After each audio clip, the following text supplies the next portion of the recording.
This is the July 15th meeting of the Concord City Planning Board. Could we call the roll? Chair Woodfin. Here.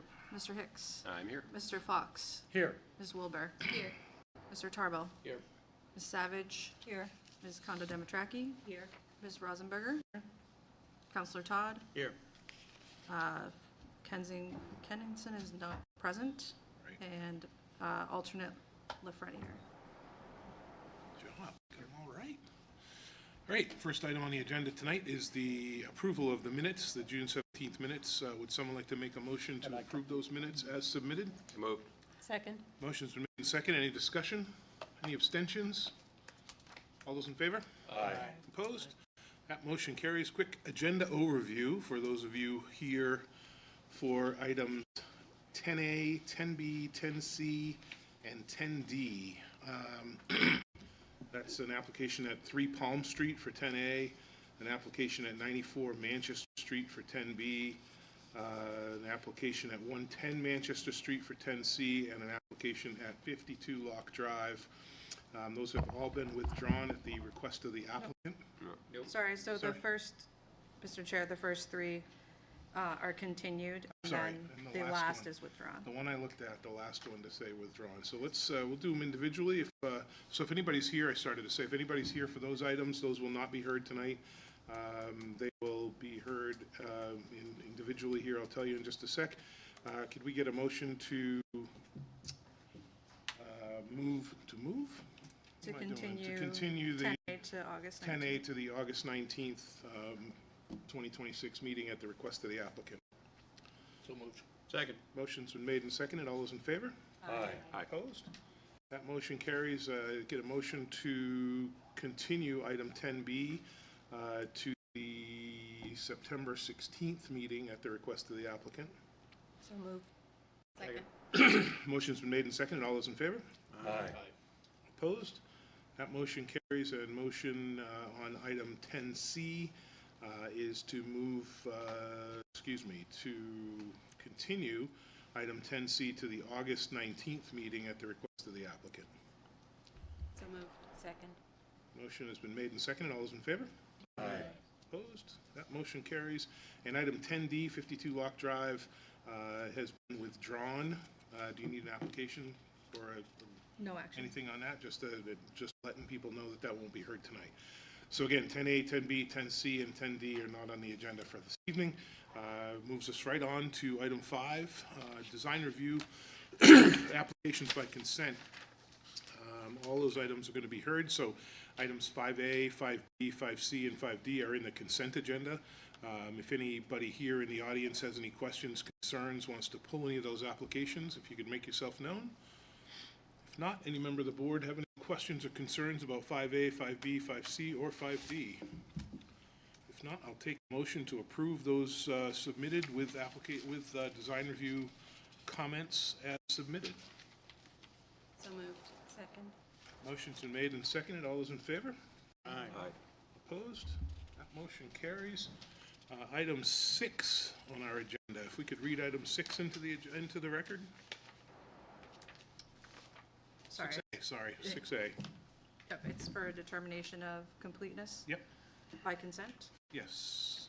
So the Novus Group, on behalf of Stabile Group, Bow Mills United Methodist Church, requests approval for a major subdivision application for a new 24-lot subdivision of an existing 10.7-acre parcel known as Tax Map 8814Z, Lot 4, including the construction of an approximately 900-foot municipal roadway proposed as a continuation of Moreland Ave, which will connect to an approximately 800-foot municipal extension of Heather Lane and associated municipal and non-municipal infrastructure. Project also includes a lot line adjustment with the abutting property known as Tax Map 8814Z Lot 3, addressed at 271 South Street in the single-family residential district. Okay, so staff has found this application complete, not a development of regional impact, and scheduled a public hearing for this on August 19th. Would someone like to make a motion to find the application complete and not a development of regional impact? So moved. Second. Motion has been made and seconded. Any discussion? All those in favor? Aye. Opposed? That motion carries. Be heard on the 19th. Moves us into our conditional use permits applications. Let's move into item 7A. If we could read that into the record. Application from RL Belia Properties LLC in Cronin, Bisson, and Zelinski on behalf of the City of Concord to request approval of a conditional use permit application in accordance with Section 28548A to allow for the ground floor residential at tax map 1412P Lot 62, addressed as 3 Merrimack Street in the Central Business Performance District. Okay, can we get a staff update on this? So again, this is a conditional use permit to allow a first floor residential use within the Central Business Performance District as part of the reuse of a former Pennacook Branch Library at 3 Merrimack Street. This would convert the vacant municipal building into a 2-unit residential building, returning the property to the tax rolls following its sale by the city. This application is exempt from site plan review. However, staff notes that a variance is still required to permit the duplex use, as duplexes are not otherwise allowed in this district. And as part of the sale, deed restrictions will preserve the historic building and prohibit demolition. And staff is recommending that the board determine the application complete, not of regional impact, and following the public hearing, grant the requested CUP, subject to the condition that a variance is required from the ZBA. Okay, so staff has found the application complete, determined that it is not a development of regional impact. Would someone like to make a motion to find the application complete and open the public hearing? So moved. Second. Motion's been made and seconded. All those in favor? Aye. Opposed? That motion carries. Welcome to the table. If you guys could state your name, except for you. Now you can state your name as well. If you could state your names for the record. I got to look up every now and then as opposed to just reading, so welcome. Thank you, Mr. Chairman, members of the board. Tim Thompson, Assistant Director of Community Development on behalf of the City of Concord. Here with... Well, thank you very much, Mr. Chair. I'm Chris Drescher. I'm an attorney with Cronin, Bisson & Zelinski, and I'm here with the applicant, Raymond Belia. Great. Tell us a little bit about this project. Okay, well, thank you once again for the opportunity to be heard. As you know, we're asking for a conditional use permit to allow for the ground floor of this building to be repurposed as a residential space, which is otherwise not allowed under, well, it's allowed, but just allowed by special exception, excuse me, a conditional use permit. The applicant desires to essentially turn that building into a duplex, one apartment on the ground floor and one apartment on the second floor. I know I stated multifamily in my narrative, but again, it's the proper term is a duplex. And as was indicated, we of course also need to seek a variance as well to allow the duplex use in that zone. Why are we here before we're at zoning? Well, it's a simple matter of scheduling. My client has signed a purchase and sale with the city to buy this, and we just want to make sure that the use is checked for both the residential use and the duplex before we close. And then, of course, we're going to be back because there's probably going to be all kinds of site plan stuff to talk about. But we just wanted to check, or not, maybe not, okay. I figured probably some others. I know we need easements and all this stuff and all these other things. So, but the idea is that we get these 2 boxes checked before we close, and it just so happened that the planning board's scheduling landed before the zoning, so that's why we're here before zoning. All right. But otherwise, I'll be happy to, I think if everybody's familiar with the building, it's an old building, used to be a public library, and if I'm judging by the signage that is chiseled onto the front of the building, I guess it was once a police station once upon a time, many moons ago. And if it makes sense, I can just run through the CUP criteria if it pleases the board. I think we're good with the criteria. What's happening on the outside of the building? Anything on the outside of the building as far as changes to the driveways or? Well, my understanding is the idea is to keep the historic feel of the building. We're not going to be altering that. In fact, I think we have to keep it that way anyway as part of the deal. Okay. But anything you want to add, Ray, specifically about the outside of the building, or? The handicap ramp will be removed, Okay. and the stairs that are either there will remain, or new stairs will be put in. Okay. Other than that, it should be pretty much the same, other than maybe a little bit of a facelift. I mean, I saw that the decks out back look like they're in need of a Oh, so little those tender are loving care, coming but down. yeah. Okay. If I may, Mr. Chairman, on behalf of the city, this project results from the relocation of the Pennacook Branch Library from this location to the new community center on Community Drive in Pennacook. Yep. Back in 2022, when the project was initially conceptualized, the city council also gave permission to city staff to find another use for this property once the project was complete. The Pennacook Community Center project completed in 2024. I've been working with Norwood Group real estate agents on behalf of the city to market the property. After doing due diligence, we have entered into a purchase and sale with Mr. Bellia.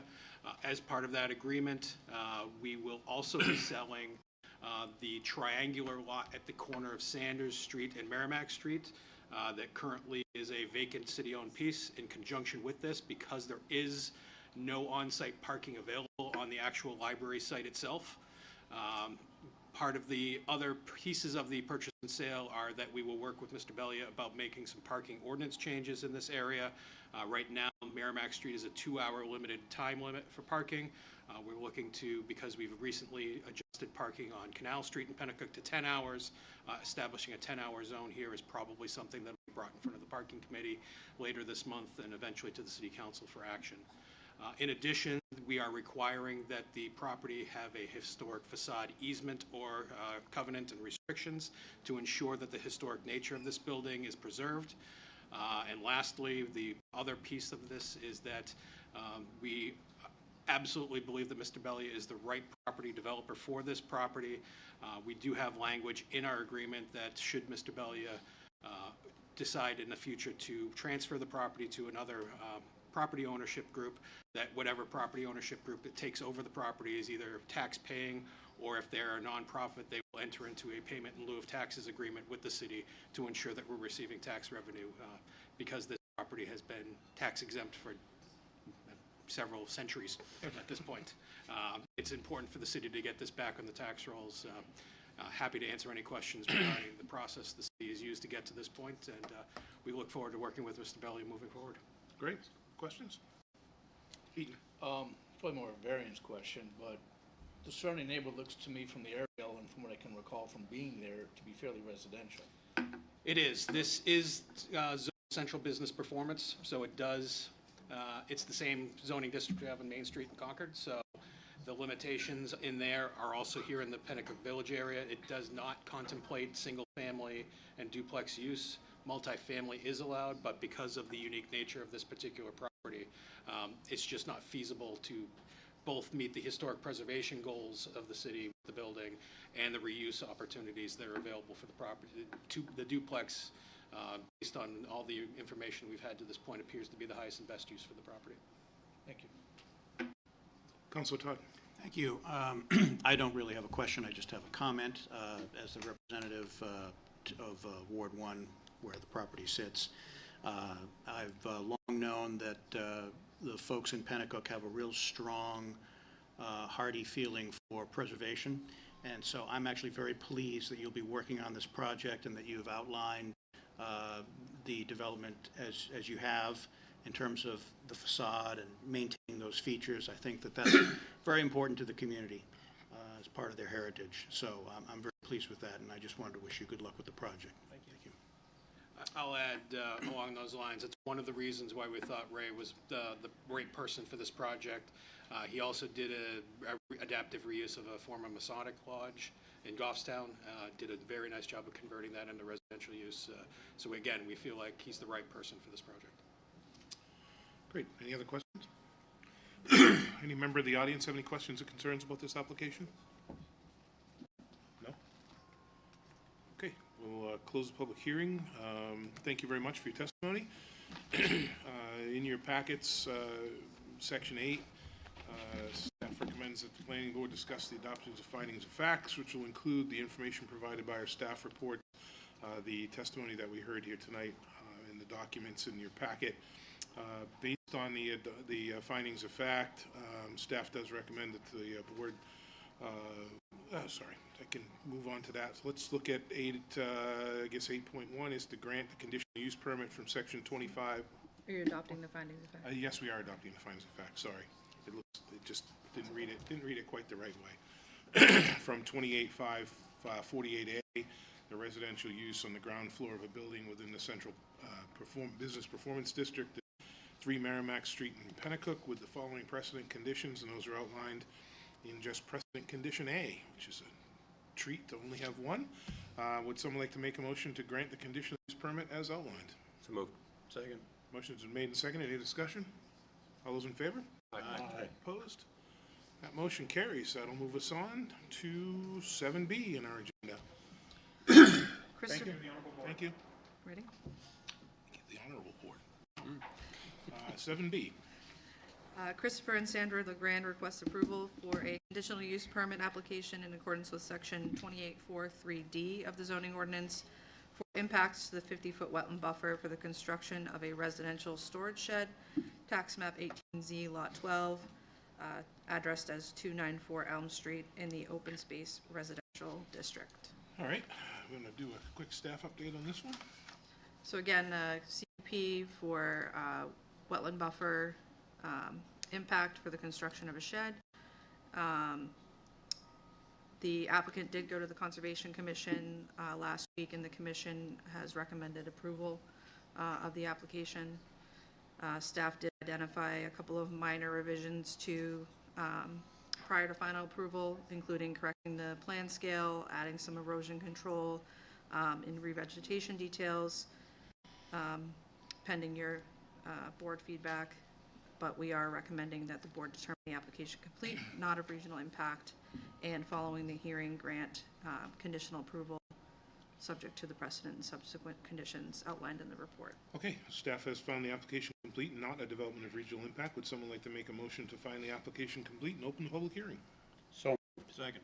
Motion has been made and seconded. All those in favor? Aye. Opposed? That motion carries. Welcome to the table. If you could state your name for the record. Mr. Chairman, members of the board, thank you for your time today. My name is Chris LeGrand, and I am the property owner at 294 Elm Street in Concord. All right. Tell us just a quick bit about this. So it's, I'm guessing from the look of the plan, it's a little carve out on the left? Yes, that's correct. And not to make this more complicated than it needs to be, it's a 12 by 18 shed that we're looking to put into an area that's currently maintained as lawn. However, in the process of scoping out this project, we were looking at various site constraints, which we have multiple different parts of the property. And we also observed a wetland, which I believe was previously undocumented, at the edge of our property. We had that delineated by a certified wetland scientist and identified the area we were looking to put the shed in that had the least site constraints actually sits within the wetland buffer. That area is currently maintained as our lawn, and we are trying to find a way to put a shed in there with minimal disturbance, and we put together a plan in front of the Conservation Commission. They thought that that plan was adequate and made a recommendation to move forward with it. Okay. Questions from the board? Councilor Todd. Thank you. 2 in a row for Pennacook here. I just wanted to ask whether you felt comfortable and maybe staff feels comfortable in terms of the erosion aspect of this, because I know that there are floods. In fact, there was one last year in April as a result of basically work by beavers. Yes.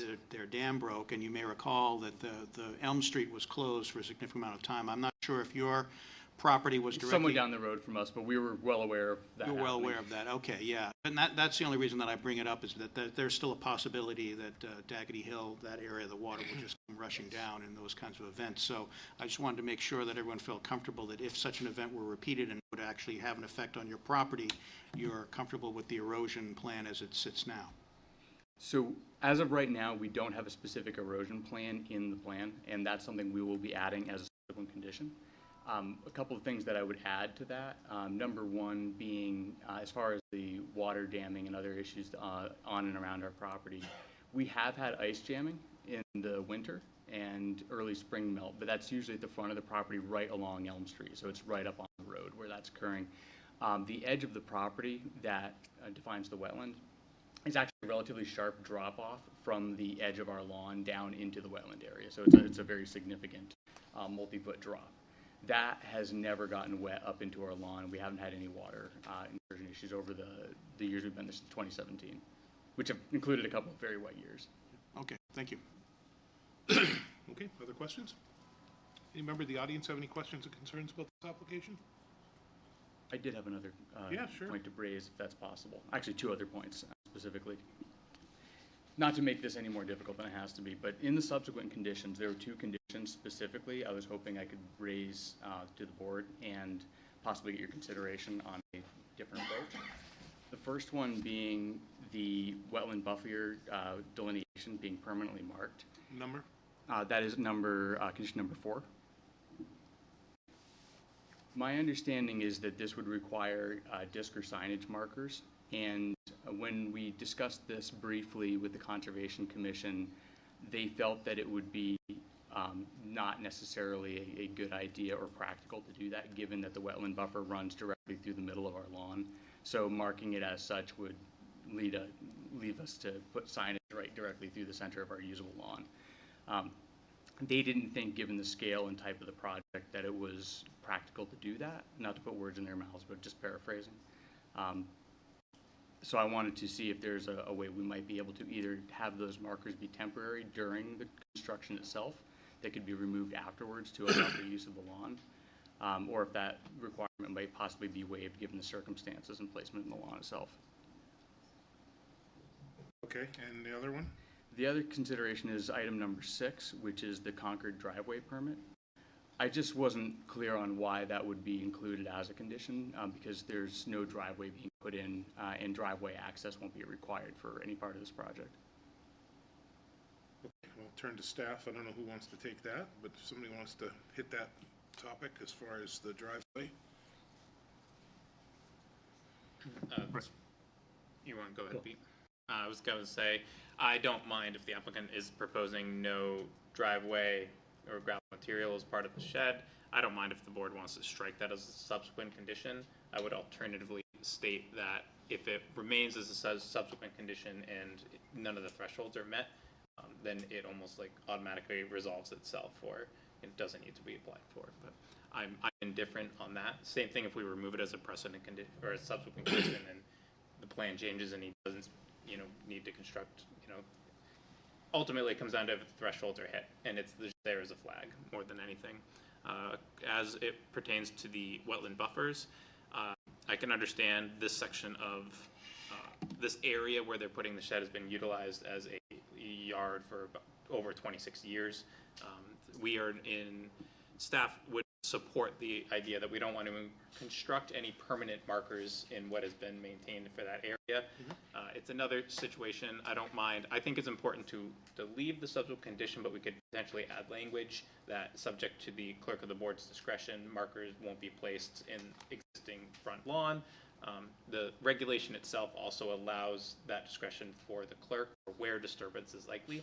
And as staff, I don't think we're anticipating any significant amount of disturbance anyway for the construction of a shed. So I think that, staff probably would have managed it. We have no intention of constructing permanent markers in the front yard. We could you could specify that in your subsequent condition to make it clear. That might make the applicant more comfortable as well. Okay. You want to work up some language for me? Sure. Okay. Thoughts? Anything I else? agree. I agree with Alec. If the shed is not going to be used for vehicular storage, i.e. a car, then I don't think there's a need for a driveway permit. And it's not being used No, for a car? no, it's just a garden storage shed. Big heavy tractor? No. Okay. In fact, we might even sell the lawn tractor that we have in the process of doing this. Okay, and no other questions from the audience, nothing else from you? Okay, so we'll close the public hearing. Any other comments, questions, concerns? Amanda? In regards to the markers, the request for them to be temporary during construction, is that what we're agreeing on, or is there some other agreement? Because he was saying earlier about not doing it in the front lawn, and so I was just curious if it's just temporary markers. I'd be amenable to the temporary during construction. During construction. And then I'll defer to Alex for some wordsmithing on the. Sure. And ultimately, it's up to the board. But what you're getting at is mark it while it's being constructed and Yep, then remove it absolutely. after it's done. Yep. Yep. Yeah, I agree with that. Okay, so assuming that's the way we're headed, Alec, if we can work on that language. Any other questions or concerns? Excuse me, goodness.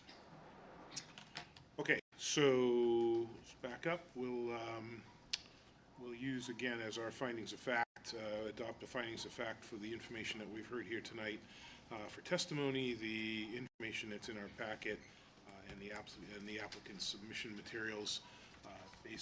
Based on that, we'll use as our finding of fact to address the first item, which is grant the conditional use. 8.2 is to grant the conditional use permit for 2843D, 2843D, conditional use permits required for certain disturbances of wetland buffers to allow for temporary and permanent disturbance of the wetland buffer for the construction and installation of a shed at 294 Elm Street, subject to the following precedent and subsequent conditions, and those are outlined in precedent conditions 1, A, B, and C, 2, 3, and 4, and then subsequent conditions 1 through 5. Are we okay with striking 6 off of there? Okay, so we'll strike 6, and we'll rework number 4 to say, As simple as wetland buffers shall be temporarily marked in areas where disturbance is likely prior to construction or the issuance of a building permit, and may be removed once construction is complete.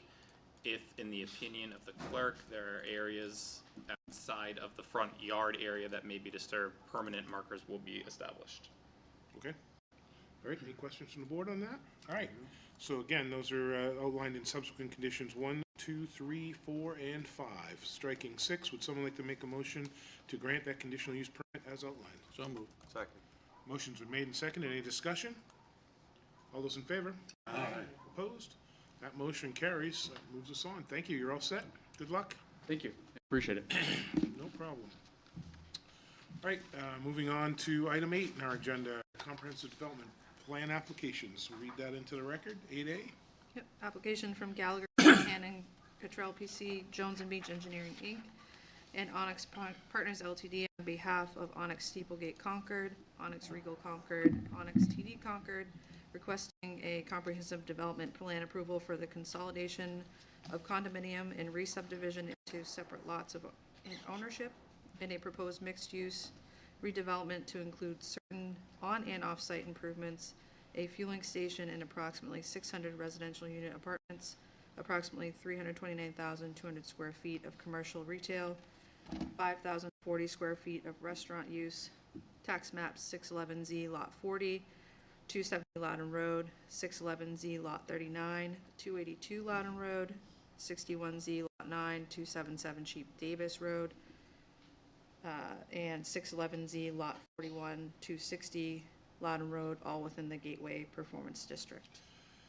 Great. So this this application was determined complete in the May meeting, the May 2026 meeting. So we will reopen the public hearing and welcome back to the table. If you guys could state your names for the record. Douglas Richardson with Onyx Partners. And Ian McCann with Jones Beach Engineers. Great. Tell us what's new. So I could not make it tonight. We apologize, but we wanted to come here and keep the continued motion on the project. So I can have Ian give us an update, but we are still moving forward on the project, and if you want to go over. Yeah, sure.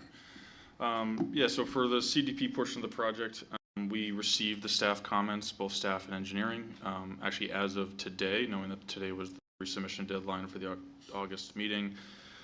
We submitted through the portal. Al probably didn't see it yet, but he'll probably take a look there. We uploaded an updated plan set, a response to staff comments, project narrative, and photo logs. So really just addressing, in our opinion, all of the staff comments. There's certainly some comments within there that rely on the city's traffic review engineer, and we certainly expect that conversation revolving some layout, traffic-related layout items to continue. And so we're prepared to, continue this to the August 19th meeting to allow time for staff to review those comments. We didn't yet get through a full response to the engineering comments, but what we have done the last 2 months is had a couple meetings with engineering staff on a few of the more pressing items, mostly related to the sewer lift station that's under construction right now, specifically making sure the gas service can get in, and then also some consideration. We were looking at some things with the city engineer about the new force main gravity sewer alignment going down to that lift station. So knowing that those are things that we need, some of those we cannot move, or would be cost prohibitive or disruptive to the lift station. So those are some items that we have kind of jumped ahead a little bit and memorialized in our plans to ensure that as we proceed with the CDP design, but also really the more detailed subdivision and site plan applications that we're addressing where some of those utilities will be and cannot be moved. So we've had a pretty substantive update, and that was submitted back to the city today for the deadline for the August meeting. So we look forward to coming back for that. Yep, and as it relates to traffic, we've worked with the city in engaging the peer review, and it's our understanding that their comments will be completed by Friday of this week. Great. Okay, questions from the board? Yes, Eaton, pull up a little. This was initially before us in May and was postponed till today, which is about 60 days. There's a 65-day clock. Is that no longer a Great concern? question. You're paying attention. It's a great question. Well, the applicant's requesting it, so. That steers us clear of that issue. clears us of that. I was ready for that. Yes. We're asking for a continuance, please. Okay. There you go.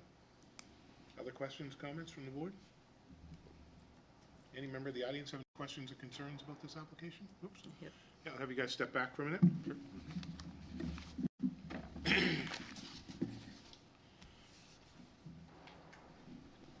Welcome to the other side of the table. I know, it feels kind of weird to be on the side. For the record, Jeff Santa Cruz. I just have a few questions. I was looking through the plans, and there appears to be on the existing site conditions plans, there's a lot of the traffic signal equipment that is not shown both along Diamante Drive, Loudon Road, and 106. Then when you look at the overlying existing easements, proposed easements, without that equipment there, it's kind of difficult to tell if existing and proposed easements are covering all of that information properly.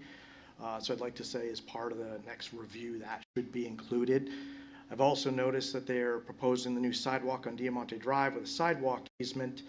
The problem is that's where the existing signage all along Diamante Drive is. So if you're going to take only 5 feet and put a sidewalk with an easement, you have no place to put your signs. So you're going to need to consider whether you provide additional width beyond that 5-foot sidewalk easement to accommodate the speed limit signs, lane use signs, and other treatments. I did also notice on the existing conditions plans there are a number of easements both to the state of New Hampshire and the city for drainage and other utilities. But on the proposed easement plan, those aren't noted. So there is then other easements that are shown for proposed. So it's kind of unclear whether the old ones are going away and the new ones are taking their place and whatnot. With the construction of the new sidewalk along Diamante Drive, I noticed there is a new crosswalk at that first intersection by Applebee's. And the roadway is shown right up to the city right away, and the actual easement is only shown on both sides of the road and not across the road. So therefore, the crosswalks, ADA ramps, and everything else will be outside of that easement and actually technically on private property unless there's an existing overlapping easement that should be considered. A couple things I did that I'll go. A lot of these comments I also know go for the next kind of session, so I'm trying to cover both in one. I apologize.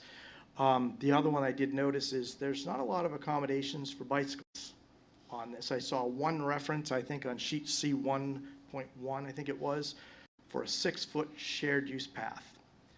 Well, under any standard for bike and pedestrian access, whether it's AASHTO design, NACTO, or any of the other national standards, 6 foot is substandard for a shared use path.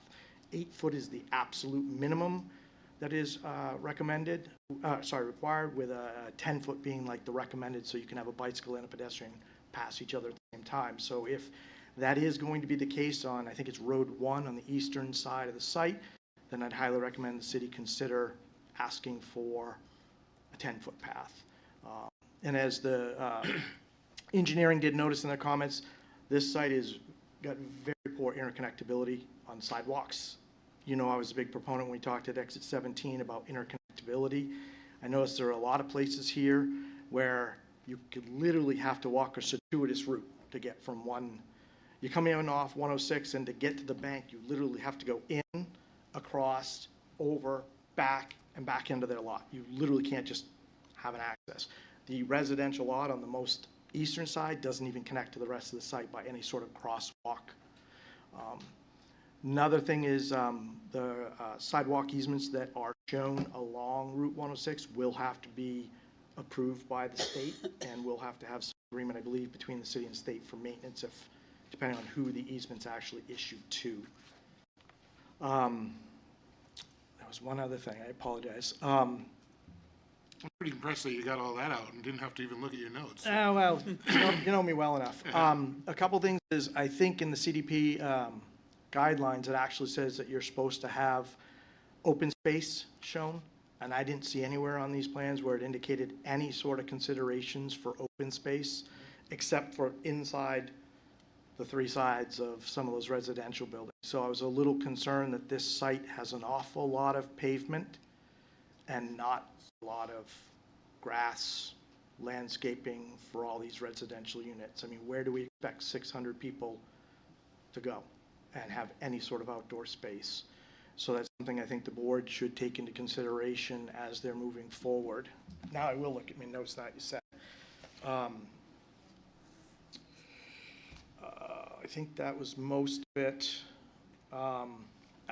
In terms of bike considerations, the other thing would be to just make sure that all of the individual properties have bicycle considerations, because you are talking about a residential area that is going to connect to Loudon Road, and Loudon Road is actually bicycled more than I expected when I drive through there most often. Sure is. And right now, trying to get them through with the Costco and the gas and everybody in a rush to get in and out of that place, they really do need to provide a safe access for those people to get through. With that, I think that's really it. I'll be interested to see what the results are of the traffic study. And I'm assuming that there's already been discussion with the state about driveway permits and considerations for the off-site improvements, because they will be required to get those from the state at some point. And so whether they're conditional as part of your approval or they're kind of understood and in place before the board approves it would be instrumental to this, I think, staying on track moving forward. And you don't have to answer this, but I'm going to ask you the question. You can ask it. We know your background. Are you comfortable sharing? You seem very knowledgeable on the traffic and easements and sidewalk information that's here. Are you comfortable just speaking a little bit about your background? Well, the fact that I'm a traffic engineer for 32 years and working professional engineer, PTOE, yeah. Okay. So, and having worked for the DOT in District 5, this was my area of responsibility. So when the original, some of the improvements at Target and Walmart went in originally, I was part of that review. And seen a few on the planning board side Just as well. As a former member of the planning board. I see the applicant scratching feverishly, and I did the same thing, and I'm sure staff did the same thing. Are you comfortable getting some information back to staff on those concerns that they can share with the applicant? If it's needed, yes. I would like it as part of the record. If you could put it in and just send it along as a supplemental piece, that would be great. Be happy to. Okay, excellent. Questions for Mr. Santa Cruz? Well done. I miss you. I miss you. Well, thank you. Okay, thank you, Jeff. Thank you Any much. other questions, concerns from the audience? Nope. Last chance. Okay, we'll close the public hearing. Come on back up. And again, we don't need to answer those right away, and that's the reason for this. This is Comprehensive Development Plan, CDP, if you heard the term.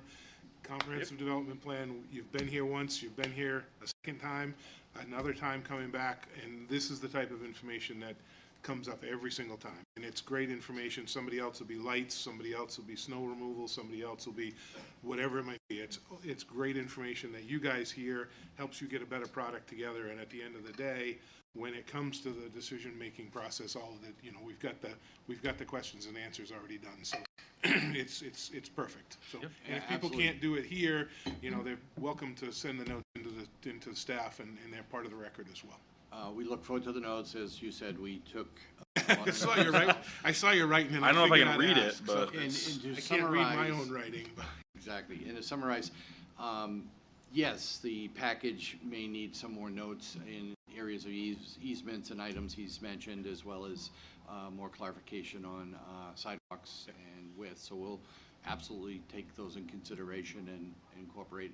Also, we did file in June for a driveway permit with New Hampshire DOT, and we're in the 45-day day period, business days, for us to receive our first response from them.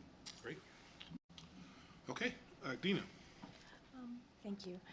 Sir, can you explain a little bit the buildings, and like when you're looking at the plan, the north residential building, you have an enclosed courtyard, and then there's another kind of structure on the left. Can you explain what's happening to how this building is going to be developed? Because if you look at the next picture, you've got it looks like you still have the road going through the middle of it, and there's parking in there, so I'm just kind of trying to understand how that building is. Yeah, this is a CDP, it's a master plan. You know, we established a layout to begin with. It will evolve. It may even have adjustments to it, but still staying within the approval of the CDP. So there was many comments from staff and some of the people that we've met with about that area that went through the building.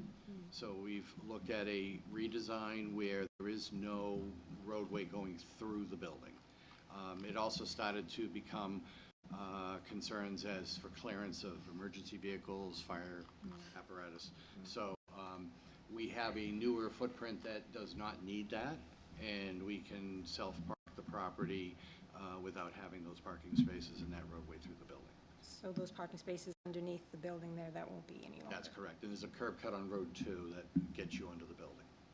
So then that will be a courtyard? Yes. And totally enclosed, access only through the building? Yes.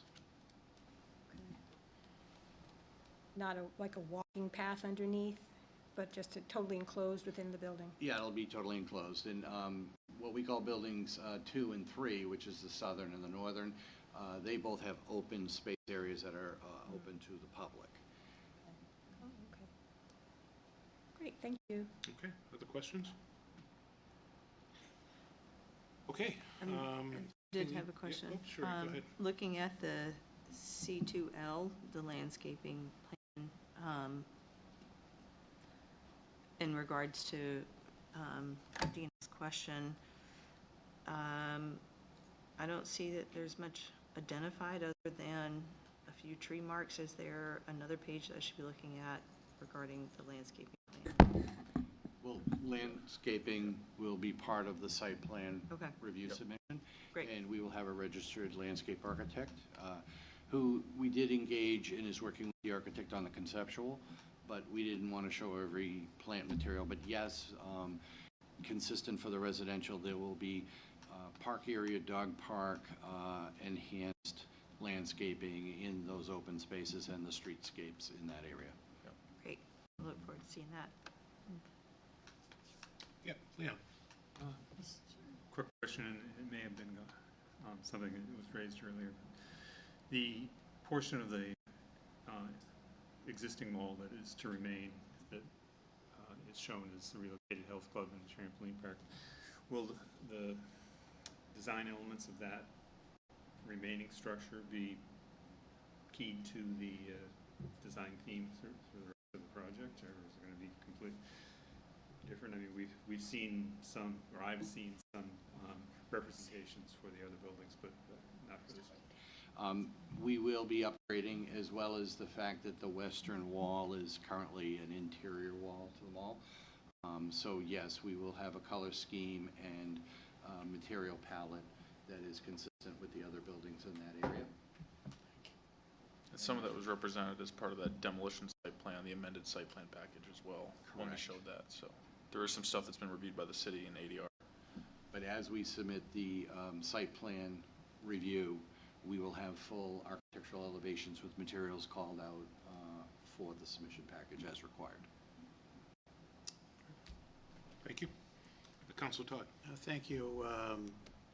Just in terms of touching on the comments that we'd heard from Mr. Santa Cruz about recreational space, I do see in the renderings that there is right below the pond area a large section of green space, and then there's a little bit more adjacent to one of the other buildings. But was that sort of what you had in mind in terms of what you were just talking about, the dog park and those other, or is there a plan to utilize that green space that we're seeing in the drawing?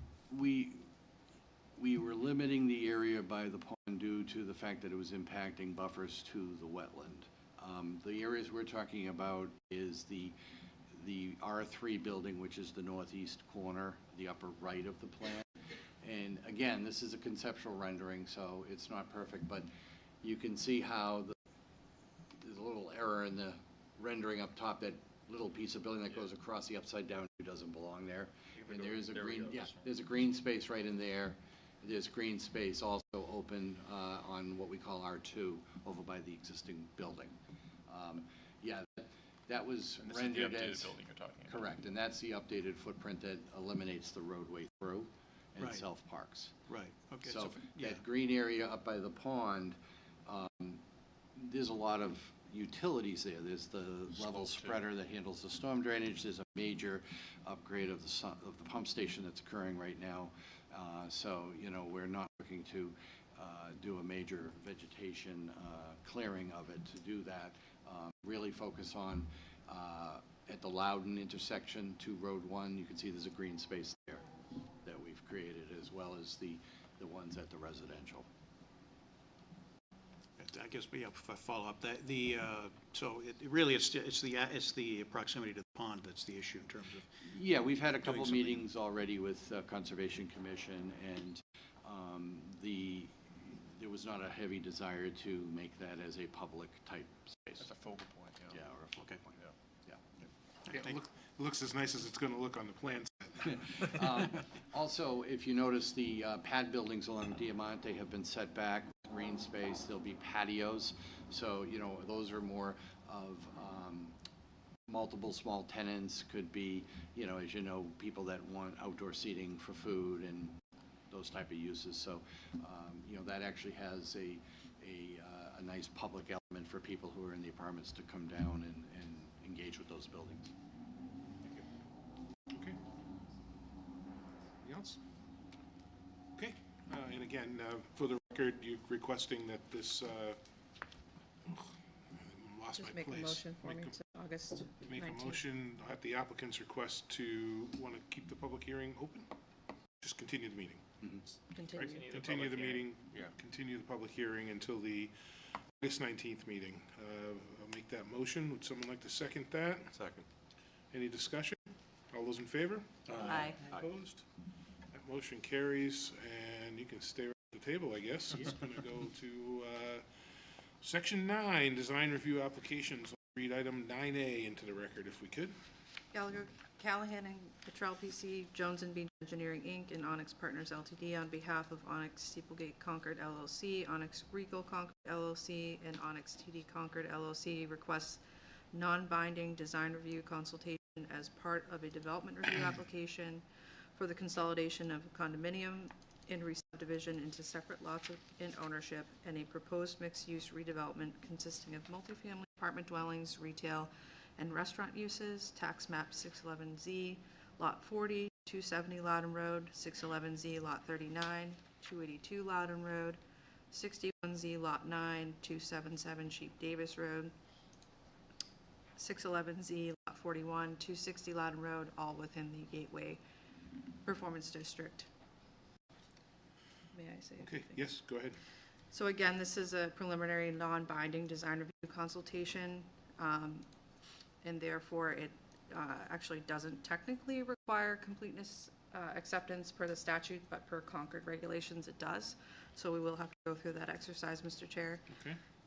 And again, the intent is for the board to provide some non-binding comments and feedback relevant to the design review application. So it is not a public hearing, it is a public meeting. Got it. So again, in our packet here, we've got the determination that the application for design review phase is complete. So if we could have a motion to find the application complete and open the public meeting, that would be great. So moved. Second. Motion has been made and seconded. Any discussion? All those in favor? Aye. Opposed? That motion carries, and again, welcome back to the table. If you could state your names again for the record. Douglas Richardson, Onyx Partners. Ian McKinnon with Jones Beach Engineers. All right, roll us through the design review of the application. So, to do a project of this size, this many moving parts, we wanted to get this in front of the board. We have a condominium currently that we acquired as we purchased the mall. So that condominium consists of the mall itself, Applebee's, and TD Bank. The Regal is its own separate lot. It is not part of the condominium.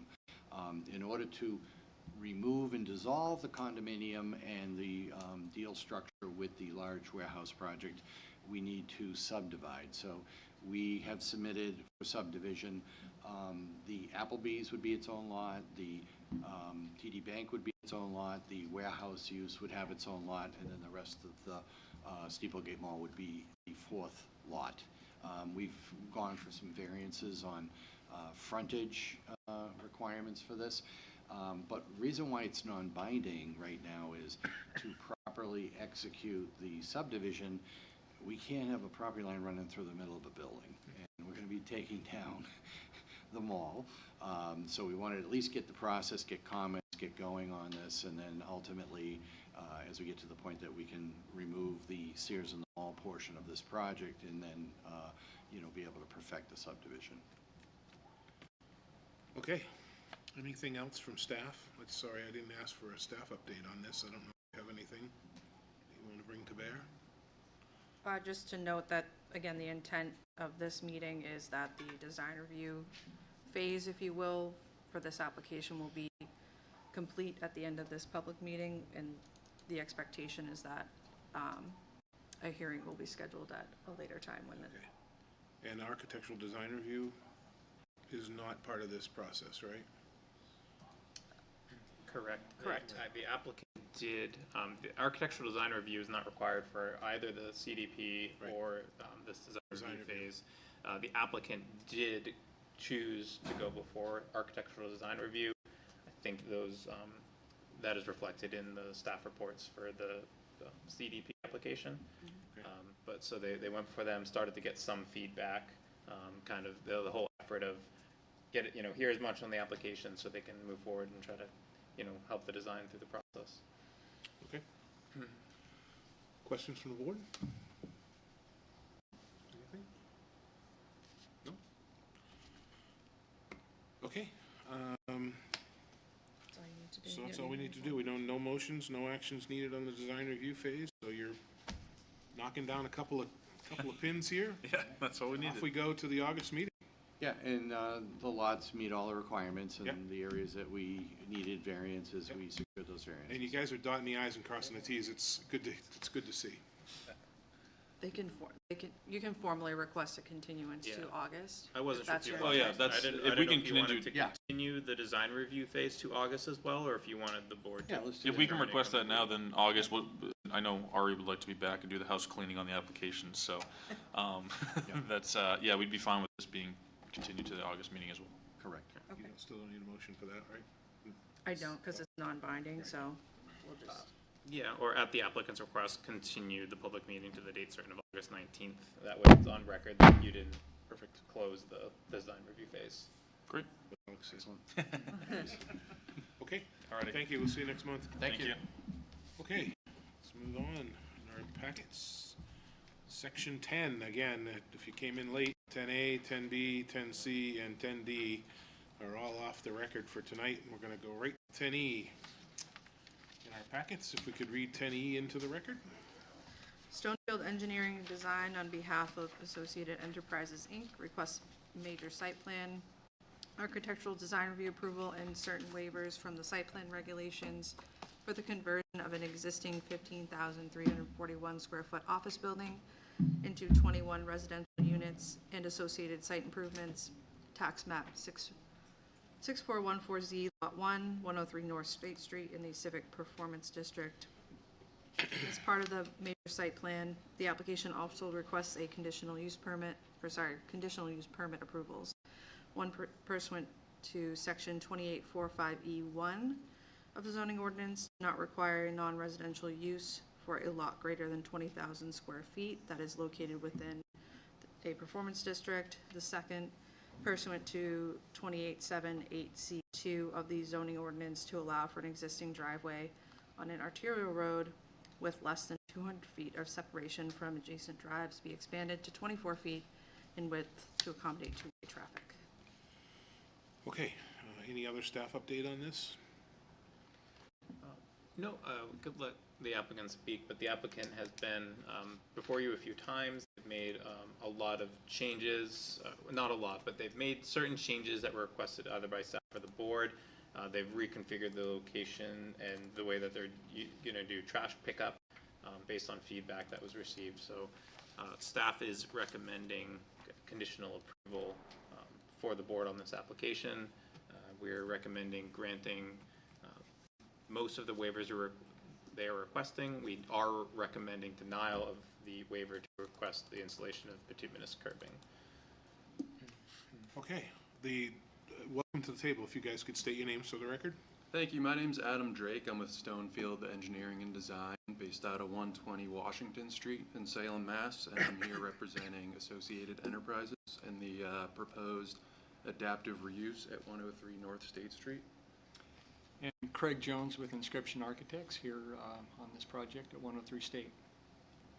Great. Well, well done on the trash pickup piece, because that was a bone of contention. I know last month when we talked about it. Last month or the month before?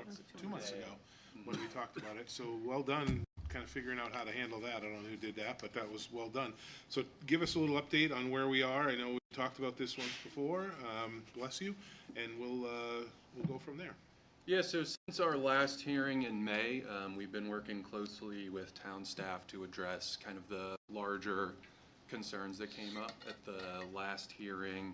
So you already touched on the trash enclosure, but another one of the main concerns was the pedestrian route and how it was a striped section within the driveway as opposed to a separate sidewalk. So we have since gone to the zoning board and we were granted relief to reduce the driveway width to 20 feet.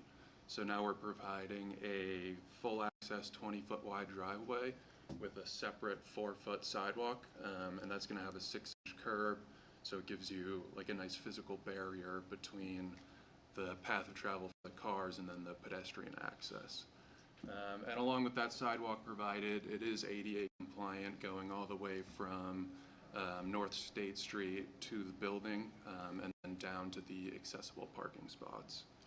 And then the other concern with the garbage truck circulation, so we did reach out to the town as well as the local garbage facility, and we got kind of the standard dimensions for their truck, and we updated our truck turns accordingly just to make sure we're reflecting the proper vehicle.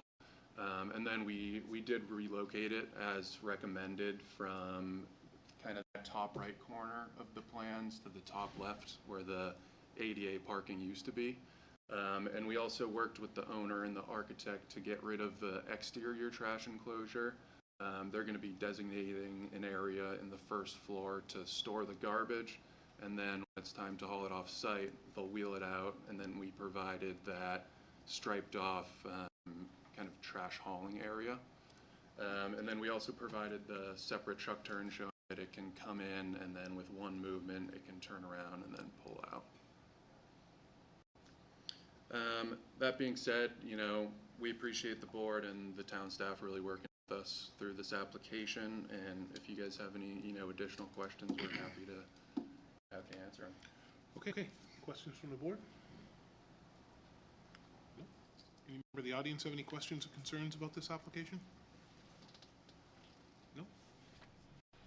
And then I can cover the granite curbing as well. Yeah, please. I was going to ask about that. Yeah, so we had proposed asphalt curbing. It was not recommended. The applicant would be willing to do the granite curbing along the driveway and then exclude curbing from that parking area like we see on a handful of other projects.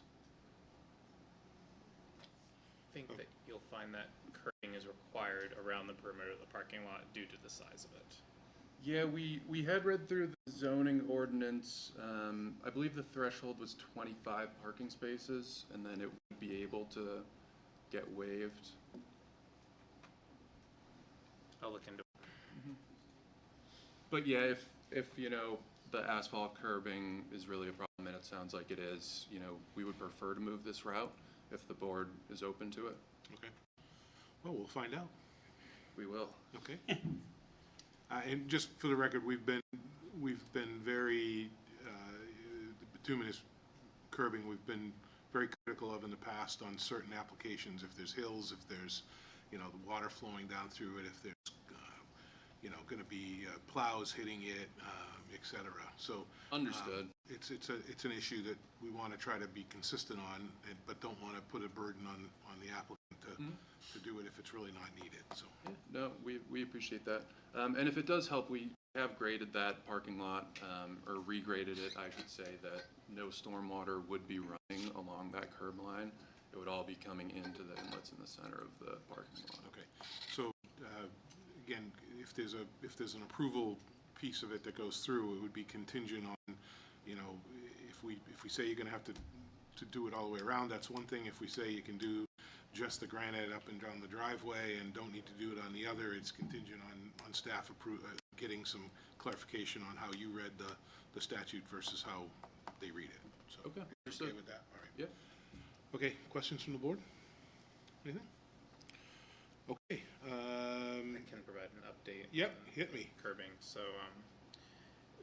curbing around driveways is required around the perimeter parking areas that contain more than 5 spaces. There is an item that says for parking areas that require less than 25 spaces, curbing may be omitted along the sides and rear of the parking area with the approval of the Deputy City Manager of Development. So it's something, so there's a caveat there for the small area. I didn't realize this was being considered, so I don't have staff comment on whether that would be supported or not. Okay. By the Deputy City Manager. Okay. All right, hold on to that thought for a second. Okay, anything else? No, that's it from our end. We're happy to answer any other questions you guys might have. Okay. Or concerns. And I think there was the only denial on it was that one, right? That staff was Correct. recommending denial, okay. Okay, so we will close the public hearing on that. Thank you very much for your testimony, and we'll move right into our decision piece of it here, 9.1. Again, using as our findings of fact the information that we've heard here tonight, the staff reports, and the materials submitted by the applicant. We'll adopt those findings of facts to make our decisions.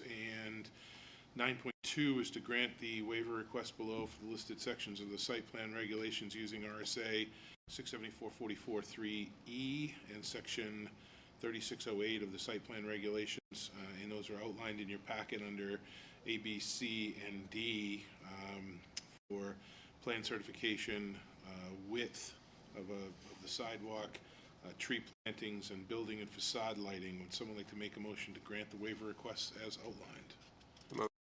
Second. Motion has been made and roundly seconded. Any discussion? All those in favor? Aye.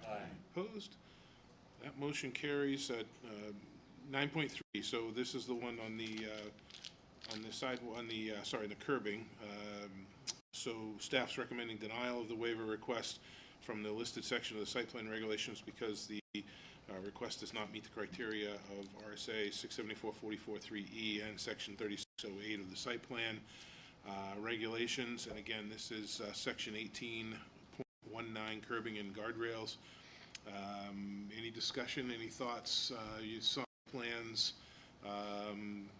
So it's going to require curbing at least 3/4 of the way, if I'm reading Alex's piece right, which would be down the driveway and the left and right of it, and maybe not in the back. Is that how I heard you say that? The way I interpret the plan and the way it's proposed to me is it's going up along the driveway on both sides and around the perimeter of the parking area. That's a lot of money. And that is what is required, unless the city, Deputy City Manager allows it to not be required on the side or rear. On the side or rear? Side meaning, excuse me, it like goes down the driveway, but then let's just say the square box is where it would. That's how I would interpret that. That's how I would interpret it as well. Okay, any thoughts from the board on this? I'd be okay with that. I mean, it's in the back of the building. Me too. Any other thoughts? Could see a lot of heads. David?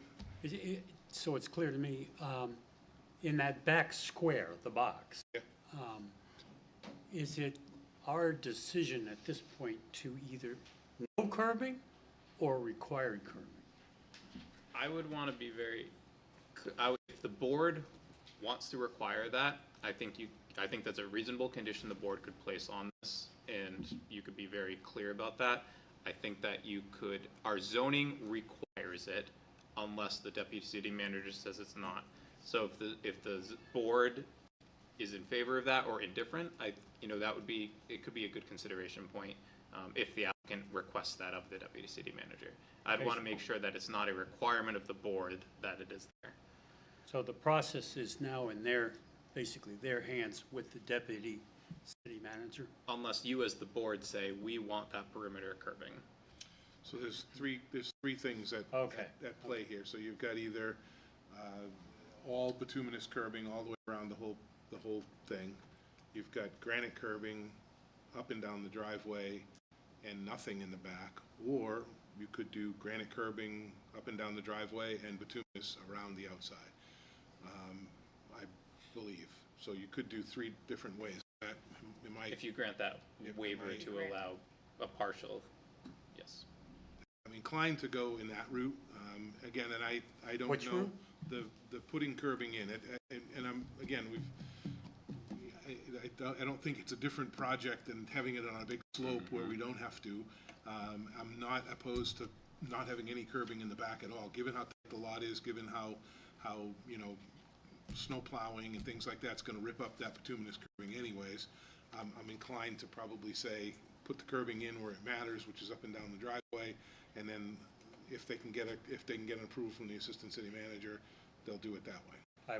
I would agree with that. Okay, are we good with that? Yeah. Whatever number one or two or three but that is. I just wanted to put all three. I would vote for that I one. want to put all three things on the table. I'm not swaying one way or the other. I'm just thinking that the most economic, not most economical, but the most feasible for this project and how tight this space is, is probably not putting everything inside a curb. Okay. Can I, Yes. just so I understand what your position was, is vertical or granite curbing up and down the driveway as required, and you are indifferent towards if the applicant places curbing around the perimeter of the parking area. Yes. And then, but that is entirely subject to the deputy city manager. Correct. And there could be some other factors to consider there. Yep. I'm curious, if curbing is required around that parking area, do you want that to be curbing, or you could consider granting the waiver with the condition that if curbing is required around the perimeter of the parking, that it may be allowed to be bituminous? Yes. Yes. Yeah. So again, I think that's the best way to phrase it, and to give whoever makes the decision, give them the option to say you can do it this way or this way. Just for the record, on the plan set, if I'm looking at the plans, we're talking about I don't want it to be just stopped. You've got to figure out how we're going to do it and where it's going to show. So where the trees come in there, you're going to curb that. So so you curb it around that tree island, right? So you'd have curbing around the tree island, and then in front of the building. Well, not even in front of the building. I guess you wouldn't need any there. Okay. Mm-hmm. Yes, Dina. I would be more inclined to not have the bituminous curbing at all, just Yeah, no, I think no that's the curbing at idea. all, right. But Oh, again, okay. if the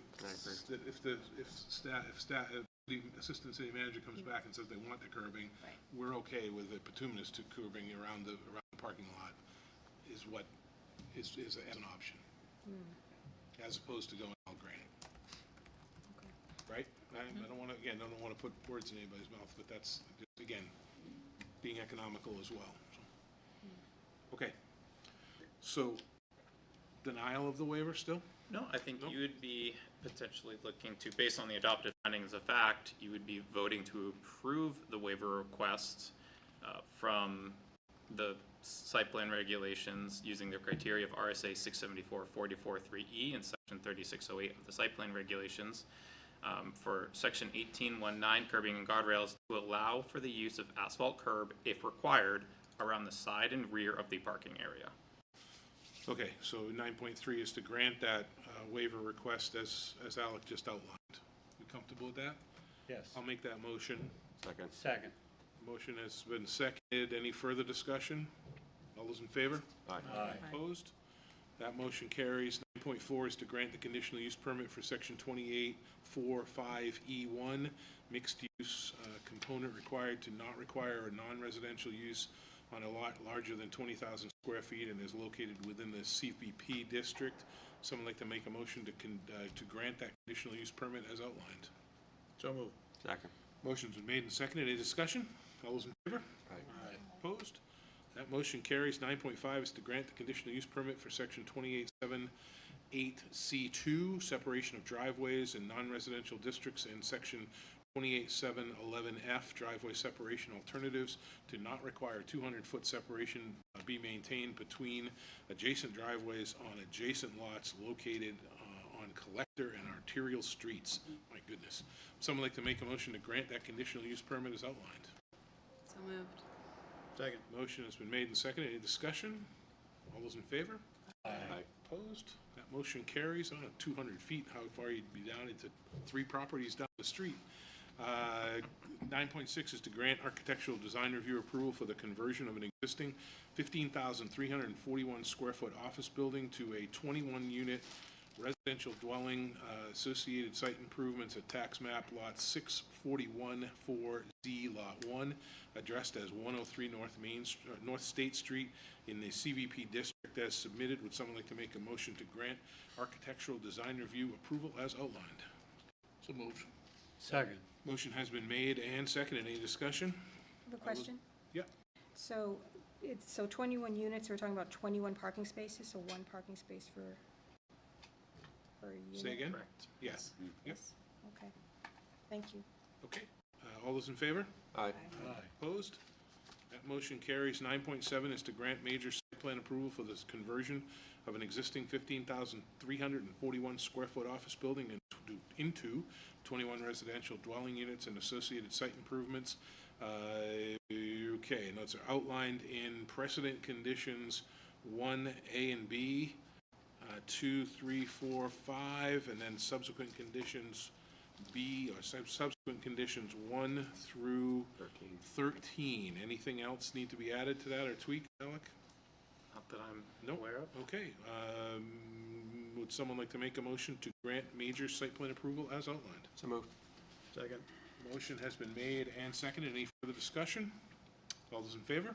Aye. Opposed? That motion carries. You are all set. Thank you. Good luck. Appreciate your Everyone, time. Good luck.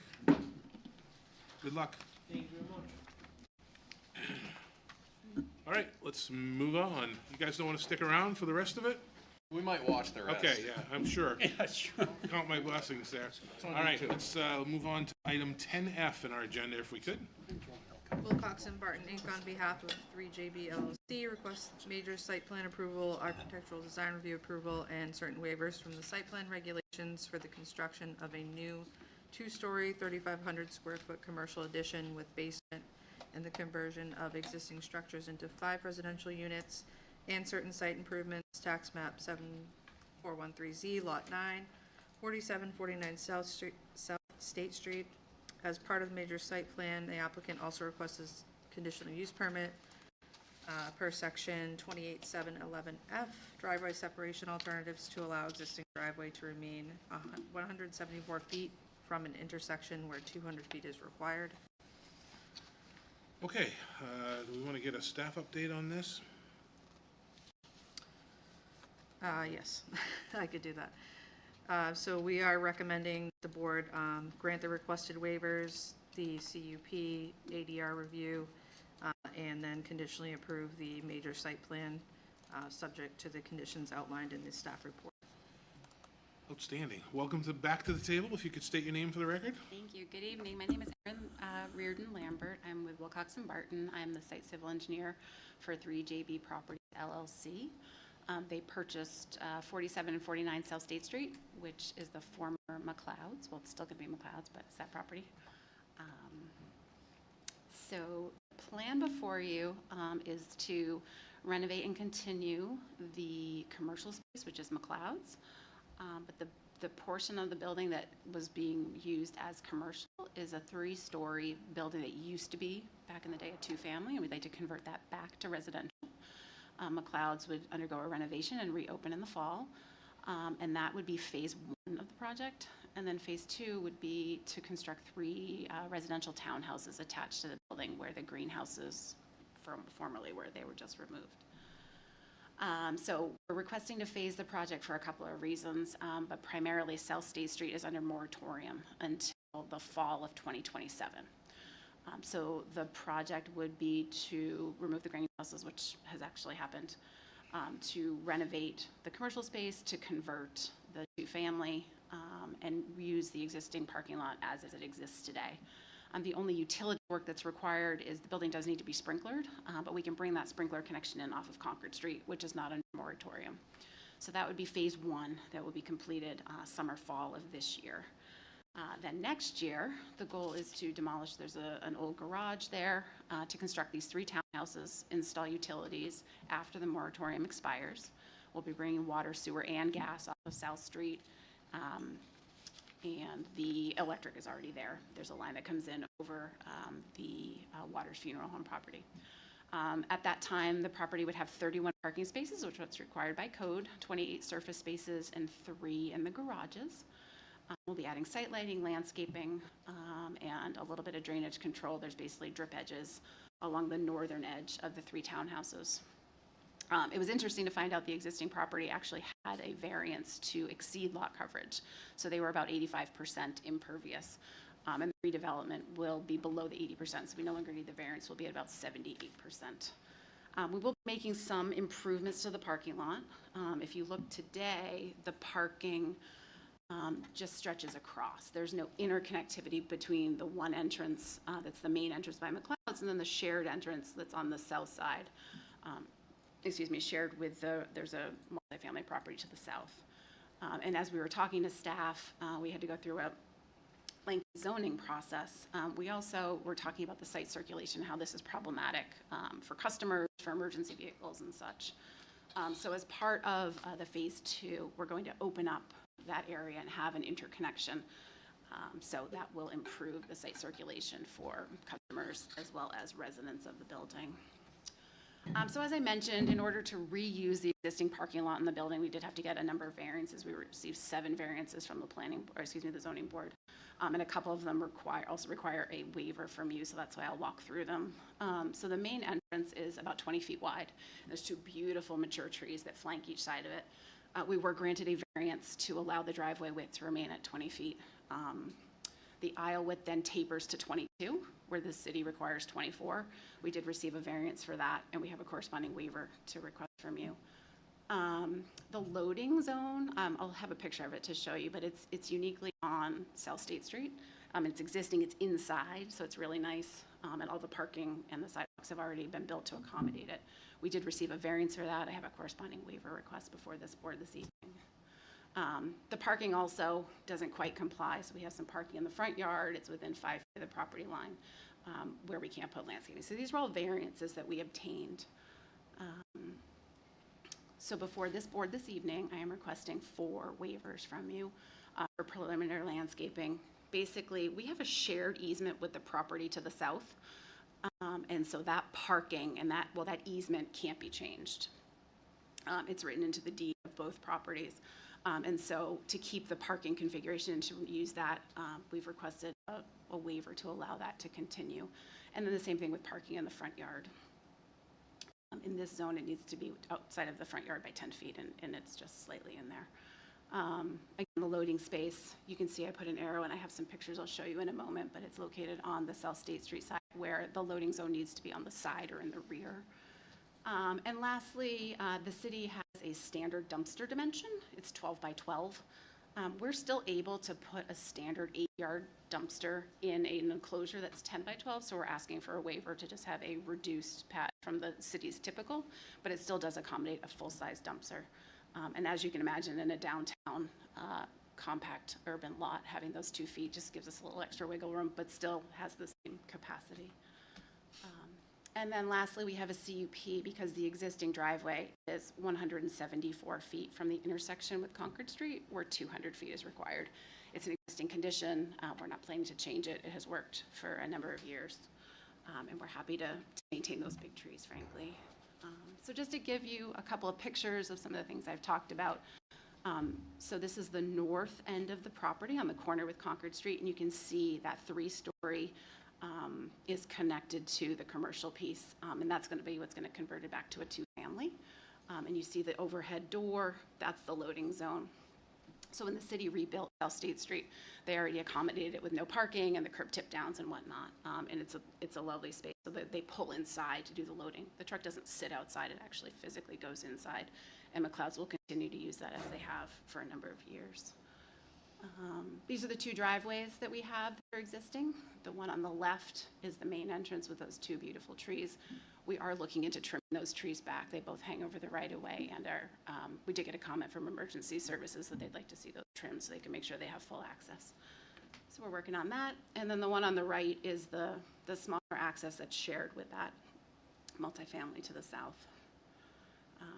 So all of that's going to remain, other than there being townhouses where the greenhouses were. This view is going to look exactly the same. We do have a landscape plan. We aren't required to do much landscaping, but there are 4 trees and a number of shrubs proposed. And we do have some site lighting as well. With that, I'd be happy to answer any questions.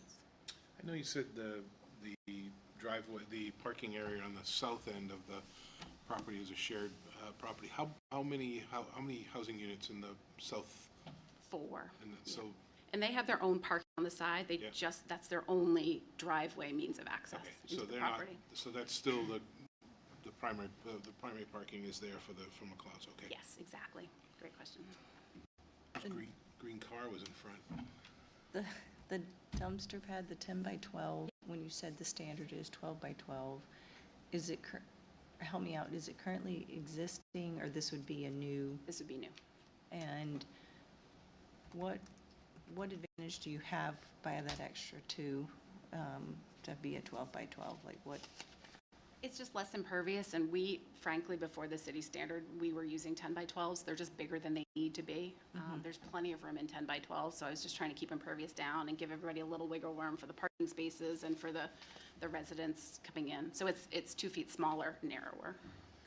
And if required to make it 12 by 12, do you lose something in parking when you do that? Like, do you lose a whole space? What does it cause if the 12 by 12 is enforced? That's a great question. So when I was looking at the truck turning movements, I'm able to, at that angle, I'm able to have the truck pull in and leave without impacting any parking spaces. If I make it 2 feet wider, I have trouble either keeping the 22-foot wide driveway or having an adequate turnaround for the car that's pulling out of Unit 3 or one of the parking spaces. So it allows sort of all those pieces to come together. Because of just 2 feet. Yep. And but it's the same size dumpster. So the city standard is to accommodate an 8 cubic yard dumpster. This will still accommodate an 8 cubic yard dumpster. Okay. Okay. Other questions from the board? No? Okay. Any members of the audience have any questions or concerns about this application? No? Okay, we'll close the public hearing. Thank you very much. Thank you very much. Okay. So again, this application was determined complete back in the May meeting. So in your packets, we have we'll adopt the findings of fact with the information that was presented to us tonight, the information that we have in our packets, and the materials that the applicant provided. We'll adopt those as our findings of fact to make our decisions. 9.2 is to grant the waiver request below from the listed section of the site plan regulations using the criteria of RSA 674-44-3E and section 3608 of the site plan regulations, and those are outlined in A, B, and C in your packet. Would someone like to make a motion to grant the waiver request? Oh, am I on the right one? Yes. Yep. Okay. Yep. It's the same, reads the same as the other one. Yeah, go ahead. What reads the same as the other one? Nothing. No, go ahead. May I just add that waiver request C, we add section 1807 parking lot aisles of the site plan regulations. And as Ms. Lambert had alluded to, we add a fourth waiver, section 20.04, location of loading spaces, to allow an existing loading space to maintain its location in the front of the building. Okay, so do we need to add a new section there? If you're granting them, you could motion to grant as outlined. Okay. Good with that? Okay, I'll make that motion then to grant, as outlined, the 9.2 A, B, and ABC, A, B, and C. Second. Got a motion and a second. Any discussion? All those in favor? Aye. Motion carries. All those in favor? Aye. Opposed? Sorry. I'm reading too far ahead. That motion carries. Let's move to 9.3 is to grant the conditional use permit for section 28.7.8C2, separation of driveways in non-residential districts, and section 28.7.11F, driveway separation alternatives, to not require a 200-foot separation be maintained between adjacent driveways on adjacent lots located at collector or arterial streets. Would someone like to make a motion to grant the conditional use permit as outlined? So moved. Second. Motion has been made and seconded. Any discussion? All those in favor? Aye. Opposed? That motion carries. 9.4 is to grant architectural design review approval for the construction of a two-story, 3,500 square foot commercial addition with a basement and converting the addition and the three-story portion of the existing building into 5 residential townhouses, with the condition that the porch lighting be placed underneath the canopy of the lighting plan as intended per ADRC at their meeting on the June 30th, 2026. Would someone like to make a motion to grant architectural design review approval as outlined? Moved. Second. Motion has been made and seconded. All those in favor? Aye. Opposed? That motion carries. 9.5 is to grant major site plan approval for the construction of two-story, 3,500 square foot commercial addition with basement and converting the addition and the three-story portion of an existing building into 5 residential and associated site improvements at tax map 7413Z Lot 9, addressed as 4749 South State Street in the Urban Commercial CU District, as submitted and subject to the following precedent and subsequent conditions. Those are outlined in precedent conditions 1A, B, C, 2, 3, 4, and 5, subsequent conditions 1 through 13. Would someone like to make a motion to grant major site plan as approved, as outlined? Got a motion Second. and a second. All those in favor? Aye. Opposed? That motion carries. You are all set. Thank you. Okay, stumbled through that. Let's move on to item 10G.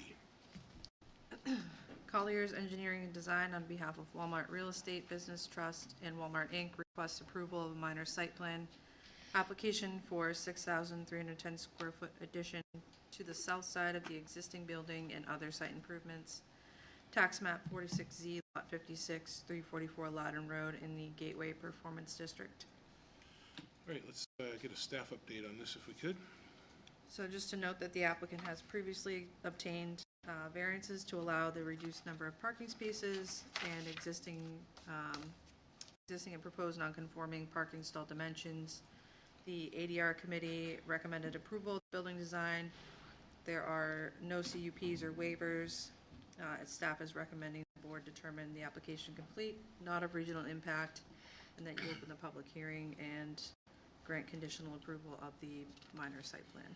Okay, so staff has found the application complete, not a development of regional impact. Would someone like to make a motion to find the application complete and open the public hearing? So moved. Second. Motion's been made and seconded. All those in favor? Aye. Opposed? Motion carries. Welcome to the table. If you could state your name for the record. Hi, good evening. This is Mara McKenzie with Colliers Engineering and Design, here on behalf of Walmart to represent them for the project. Tell us a little bit about this project. Pull up the site plan. It's a good view of it. So,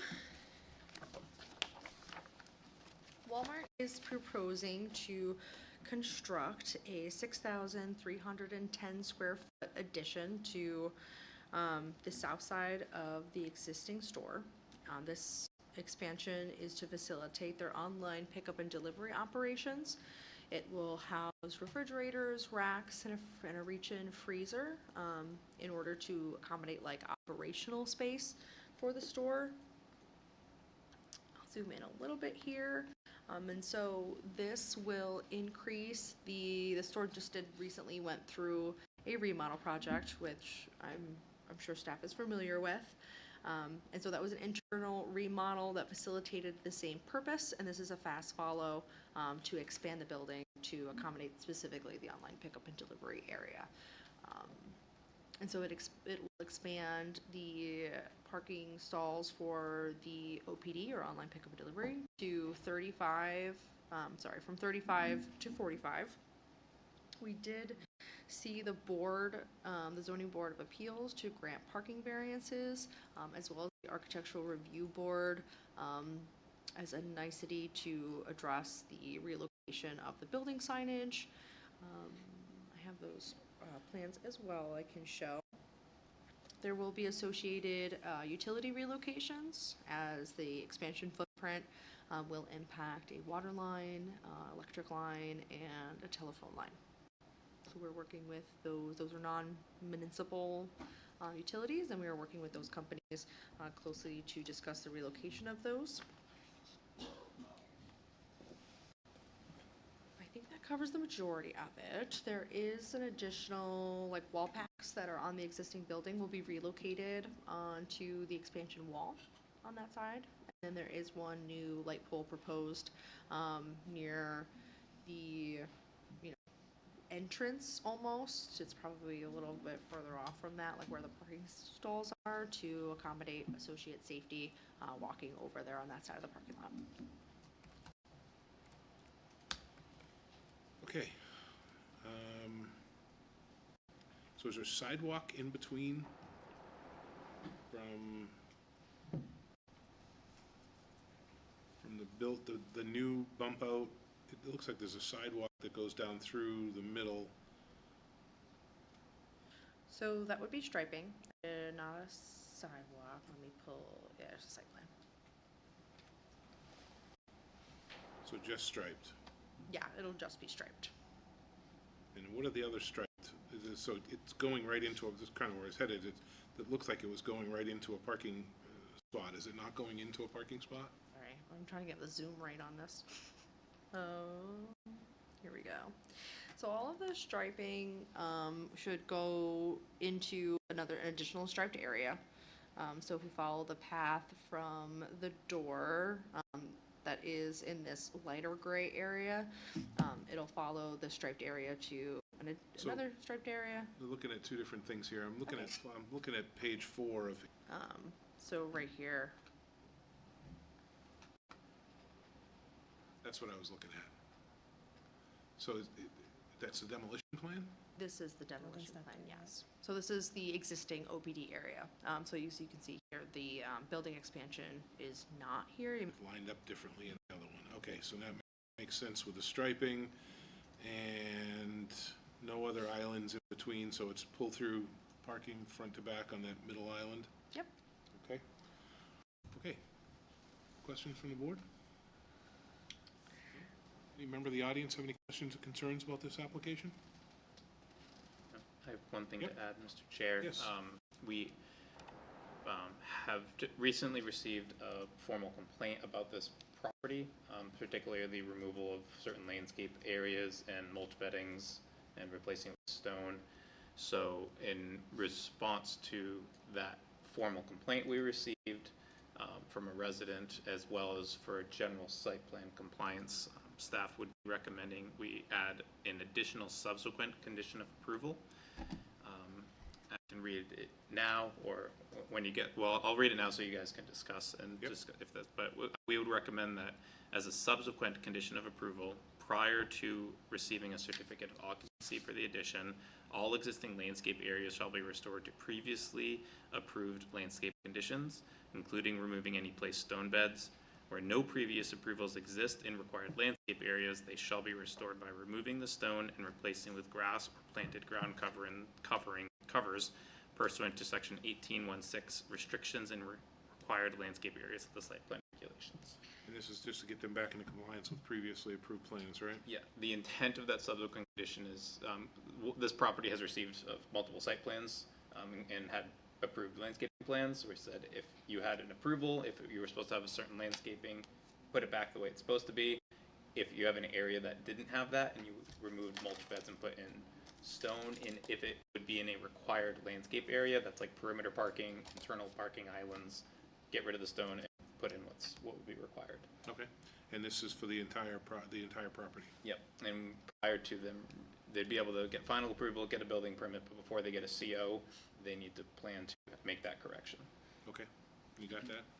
I do, yes. I spoke with Alec this morning, and we discussed. I did forward that on to Walmart, and they did pass that along. It looks like the contractor that completed the work was supposed to permit and reach out to the city, which they did not do. So they're in discussions. They're in discussions, They're in yes, right now to get it back to what it was. Perfect. If you do have the approved landscape plan that's most recently on file, that would be really helpful, I think, for them to reference. Certainly shoot me an email. Yeah, I referenced some of it before Absolutely. looking into this. Great. Okay. Yes, Eaton. Can I get an idea of how big the scope of out of compliance they are? Are we talking like 1 or 2 trees, or is this a major problem? And a lot of their mulch, I have a few site photos. It looks like in a lot of their mulch beddings, they removed the mulch and added stone, which we don't allow in required landscape areas per our site plan regulations. And then my understanding is there are some trees along their shared common drive that have been removed and some other shrubs. So I need to do a more formal visit on the entire item, but. I think point being that that's going to be resolved by way of this condition, so we do have another measure of enforcement in addition to their already approved plan set when we add this condition to this approval, should you go that route. Yeah, I mean, the question I had, which might be more academic, is if they weren't applying for this application right now, what remedy would we have? We would still enforce the most recent approved plan on file, which would result in the same. Because they got a complaint. Yep. Got it. Yep. So if you're out there, see something, say something. I believe it's see, click, fix, right? See, click, fix, that's right. And then they can react. It's good to see. I mean, not particularly with this, but signs that aren't compliant or other things that we've seen happen over the years. Okay, other questions, comments? Okay, again, using as our findings of fact the information that we have heard here tonight, the applications. Yep. Did you open it? Did you Did I close the public hearing? I did close the public hearing, and then we had a question. I'm sorry. No, I messed closed up the your public hearing, and then Alec added. Okay. Yeah. Thank you. So for the record, I did. If not, public hearing is closed. But good, thank you for keeping me honest. Again, using as findings of fact the information that we've heard here tonight, the submission by the material, by the applicant and the material that's in our packet, we'll use those to make our decisions. 9.2 is to grant architectural design review approval of the 6,310 square foot addition to the south side of the existing building at tax map 46Z, lot 56, addressed as 344 Loudon Road in the Gateway Performance District, as submitted with the condition that elevations associated with the building permit are consistent with the board's review and approval. Would someone like to make a motion to grant architectural design review approval as outlined? So moved. Second. Motion has been made and seconded. Any discussion? All those in favor? Aye. Opposed? That motion carries. 9.3 is to grant minor site plan approval for the construction of approximately 6,310 square foot addition to the south side of existing building and associated site improvements at tax map lot 46Z, lot 56, addressed as 344 Loudon Road. And those are covered by precedent conditions 1, A, B, C, D, E, F through O. 2, 3, and 4, and subsequent conditions 1 through 13 with any language regarding? Prior to a certificate of occupancy, all existing landscape areas shall be restored to previously approved landscape conditions, including removing any placed stone beds, Where no previous approvals exist in required landscape areas, they shall be restored by removing the stone and replacing with grass or planted ground covers pursuant to section 18.16, restrictions in required landscape areas of the site plan regulations. Okay, and that was a subsequent condition? Yes. So we'll recognize that as 14? Yep. All right, would someone like to make a motion to grant minor site plan approval as outlined? Moved. Second. Motion has been made and seconded. Any discussion? All those in favor? Aye. Opposed? That motion carries. You're all set. Thank you very much. Appreciate it. Let's move on to item 10H in our agenda, if we could. I'm going to be recusing. Okay. Just, For the but I'll record, state it. Amanda will be recusing herself. We'll seat Leon as a voting member of tonight's event. Yep. Thank you, Leon, for participating again. And read item 10H into the record, if we could. Nope. You need a reason for recusal? Yep. Sorry. Yeah, sorry, you should. Reason is my employer would potentially be participating in the construction of Perfect. when the solicitation for an RFP goes out, so. Perfect. Thank you very much. Go sit in the hall. Good.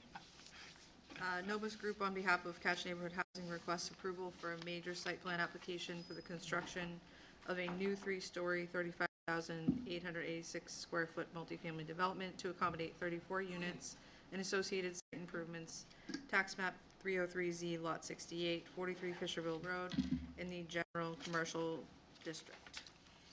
All right, let's get a staff update on this one, if we could. The applicant has previously obtained several variances related to density, building length, setbacks, parking location, loading requirements. In addition, is requesting several waivers from the site plan regulations this evening. Staff is recommending approval of the ADR recommendations, as well as conditional approval of the overall site plan. Okay, so we've got before us, request to waive section 603, 2C, and 1105 to allow for the completeness and public hearing to be held in the same meeting. Would someone like to make a motion to waive section 603, 2C, and 1105 to allow for the public hearing and the completeness to be on the same night? So moved. Second. Motion's been made and seconded. All those in favor? Aye. Opposed? That motion carries. Okay, staff has determined the application complete,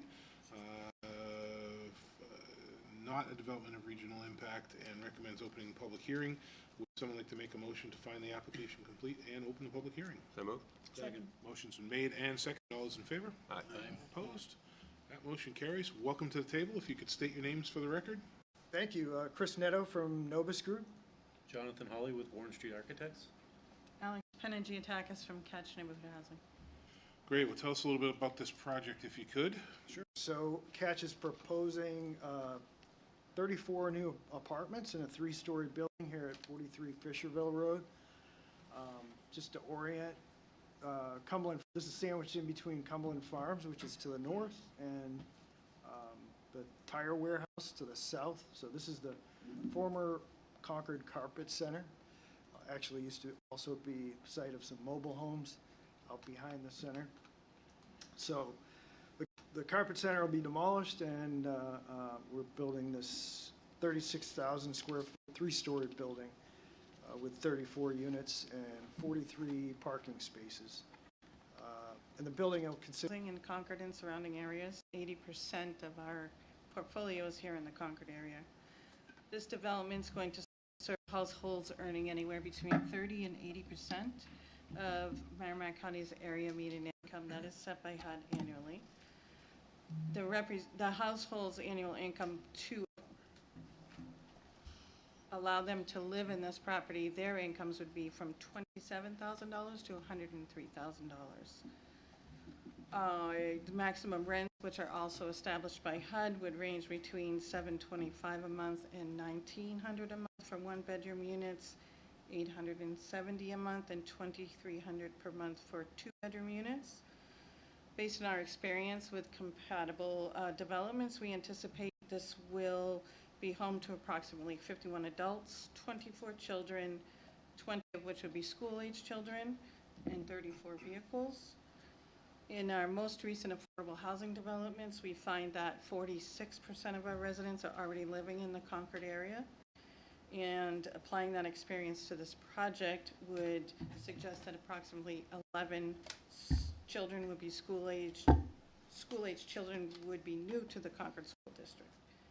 Additionally, the ownership structure for this type of building would be a for-profit and would be subject to pay taxes to the city of Concord for roughly $65,000 annually. And I'll be happy to answer any other questions.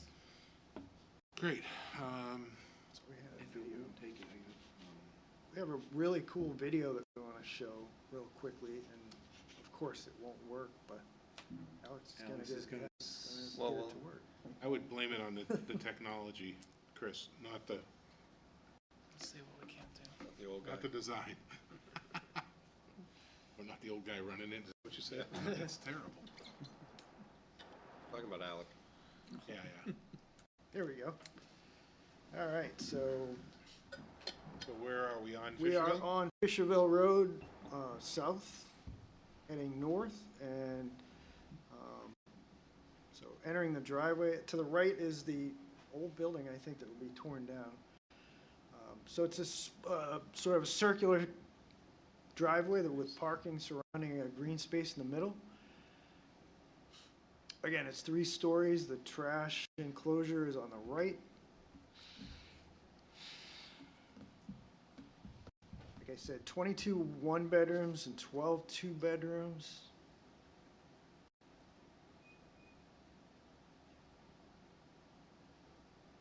Pretty well centered on the lot so that we have good landscape buffers on all sides. Out back, if you're familiar, there's a walking trail through the cow fields. And this is the back entrance. And then on the north side of the building, we have garden beds with bike racks shown there. So here are the garden beds. People talking about their vegetables. Robust discussion about the vegetables. So again, a really nice building for people to have some great homes to live in at affordable rates. So again, one of the reasons we're asking for the waiver to be heard the same night as completeness is that the financing for this is very complicated. It's extra housing finance if you have a conditional approval from the local municipality. So, and hopefully you saw that there is solar on the roof. I almost turned and looked at you, Dina, but I decided to keep a stiff upper lip. That's fantastic. I'm very excited to see that. I unplugged it. So we are requesting a few waivers, which staff supports. There is one that staff does not support, and that's cover over a sewer line, which we can totally fix and agree with the denial of that waiver. We can take care of that. Awesome. I love the contrasting colors, the contrasting designs, the different textures on the front of the building, so it looks beautiful. Nicely done. The video's great. Eaton. Northbound turning concern with 30-some units, cars turning left to gain access may have to wait on Fishville quite a bit. Is there room for cars to go around them, or is the turning lane in order? What are your thoughts on that? Yeah, so the threshold for traffic study for this size, this did not trip the requirement for a traffic study, so I don't have an answer to that, other than, yeah, there is room for cars to get by on the right. It looks like there's bypass shoulder, so I'm not sure if staff has any. This corridor was recently reconstructed within the last 10 years, I think.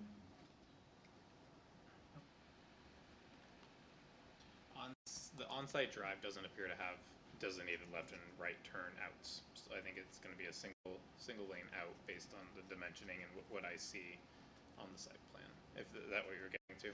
No, what my concern was if heavy traffic times, if someone's going home and sitting there trying to turn left and can't because too much southbound traffic's coming, how much traffic's gonna stack up behind them, because I do spend some time on Fishville Road and it is a very heavily traveled road, so I'm concerned about any large project slowing down traffic up there. So you're looking at it and saying it should be a wider driveway on that Well, maybe southbound- nothing's necessary at all, I don't know, but if a car is turning left, is there room for cars to pass around it to the right to keep the traffic flowing, or does everybody have to stop and stack up behind them? Yeah, so I have dimensions here. I thought, maybe not. There is a standard lane, which is probably 12 feet, and then it looks like a 6 or an 8 foot. No, I think what Mr. Tarbell's trying to ask is if you're in the lot coming out. No, and- I'm talking going north on Fishville, Yeah. taking a left Oh, taking a into it, left in, okay. because I what got you. happens is, Yeah, you'll stack up. Is there room to get around on the main otherwise you road? can stack up 30 cars deep waiting for a hole. And my point would be, coming out of the lot and turning left to go north, are you gonna get stuck behind them waiting? But again, it's not gonna be as big a deal as people coming up Fisherville. I mean, I would imagine that would be 1 or 2 cars stacked for a Right. short time, Yeah. but with 30 cars behind is my only concern. I think there's enough room. Just so happens I gotta go there tomorrow, I might take a, It looks Pete, to be but- about a 12-foot travel lane with a 4-foot shoulder. So a little tight, but possible. Doable? plausible, but not designed, not intended for. Okay. Matt? Yeah, I'm just curious why Catch chose this property, because I was driving by there today, and it feels very industrial on that side of the road and residential on the other side. So I'm just thinking about these families with the tire warehouse, and there's another business there. So I'm just curious, not that I oppose it at all. I actually love the project. Just why this location? Oh, well, there's not a lot of properties available within our price range and cost per unit to build. So cost is a factor. There's not many properties offered to us. And I believe there is residential on Fisherville Road. There's a lot of residential on Fisherville. And we actually have a manufactured home park next to us, even though Cumberland Farms is next to us. So there is still a bit of residential surrounding us. We don't find that our residents really mind a retail or industrial type area. Sheep Davis, which is on leased up in like 2 or 3 months, and there's been no complaints about where it's located. Just curious. Really, they just need a place to live. Yeah. Great. Thanks. Okay. Yeah, Councilor Todd. Yeah, thanks. There's another one in Pennacook. I was gonna say, is this still in This is my- Ward 1? No, not my ward, but, Not- okay. not the ward I represent, but still. I guess, normally, a specific question would be asked by my colleague to the right, but I'm gonna intervene. So the solar panels that you have planned, what is the, general capacity you're thinking that will serve? We haven't done a study yet. We are designing the building to support solar. And truthfully, it comes down to when we get to a point, can we afford to add the solar? The unfortunate thing right now is the administration, there are rebates. So even though it's, in my opinion, the right thing to do, and it buys down the electric load on the building, there's a cost. I'm doing another project, a similar 34 unit, and the solar cost on that project is close to $200,000. So we've got to, find the funding for the 34 units, and then I have to beg Alex to find $200,000 more to put solar on top of the roof. So it's a funding issue. Right. My other questions, it's 34 units. I didn't count. Is it 34 parking spaces? Is that what you've designed? There's actually 43. 43, Yeah. okay, so you've got a little bit of a Yep. accommodation there for guests and other uses.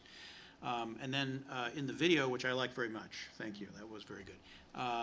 I noticed that toward the back of the property, there's a white fence shown, but it does abut the trail. I'm assuming that residents will be able to have access to the trail area. That's one of the amenities that you're going to be able to feature with this property, right? Yeah, unfortunately, the fence, the existing fence is on the other property, so we don't really have control over cutting unless we go out with a pair of wire cutters, but I think it's just a wire fence, so it's probably pretty easy to hop. And the parking area is pretty close by as well, so you could walk down to that. Yeah. With through the sidewalk on Fisherville Road. Right, there's another way to get around it, but I guess that, I'm sure you could probably speak with the property owner and see if you could get some kind of an accommodation, a little gate or something put in one portion of that, because I think that would be a great amenity. So, that's all I have. Is that the city? No, that's, I believe it's the farmer that owns the property out back there. Okay. And allows the trail to be there. Any other questions from the board? Remember the audience have any questions or concerns? Yes, sir. We have you guys step back. Thank you. Thank you. Good evening, sir. How are you?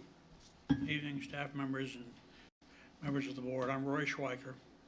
And when this came up at the zoning board, there was a concern that I guess wasn't fully expressed because it was so late that the woman who came to talk actually was lying crossways on the chairs to get a break.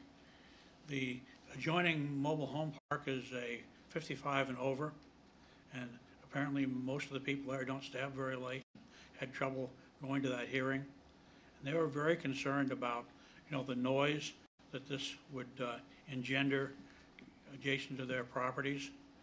And so I haven't heard yet, what sort of buffer is going to be provided, maybe an extra good sound buffer between this and the 55 mobile homes to try and make it a little bit quieter for them back there. So I guess that's a question. Okay. Well, we can ask that question. Okay, thank you. Any other member of the audience have any questions or concerns about this application? No? All right, I'll have you come on back up.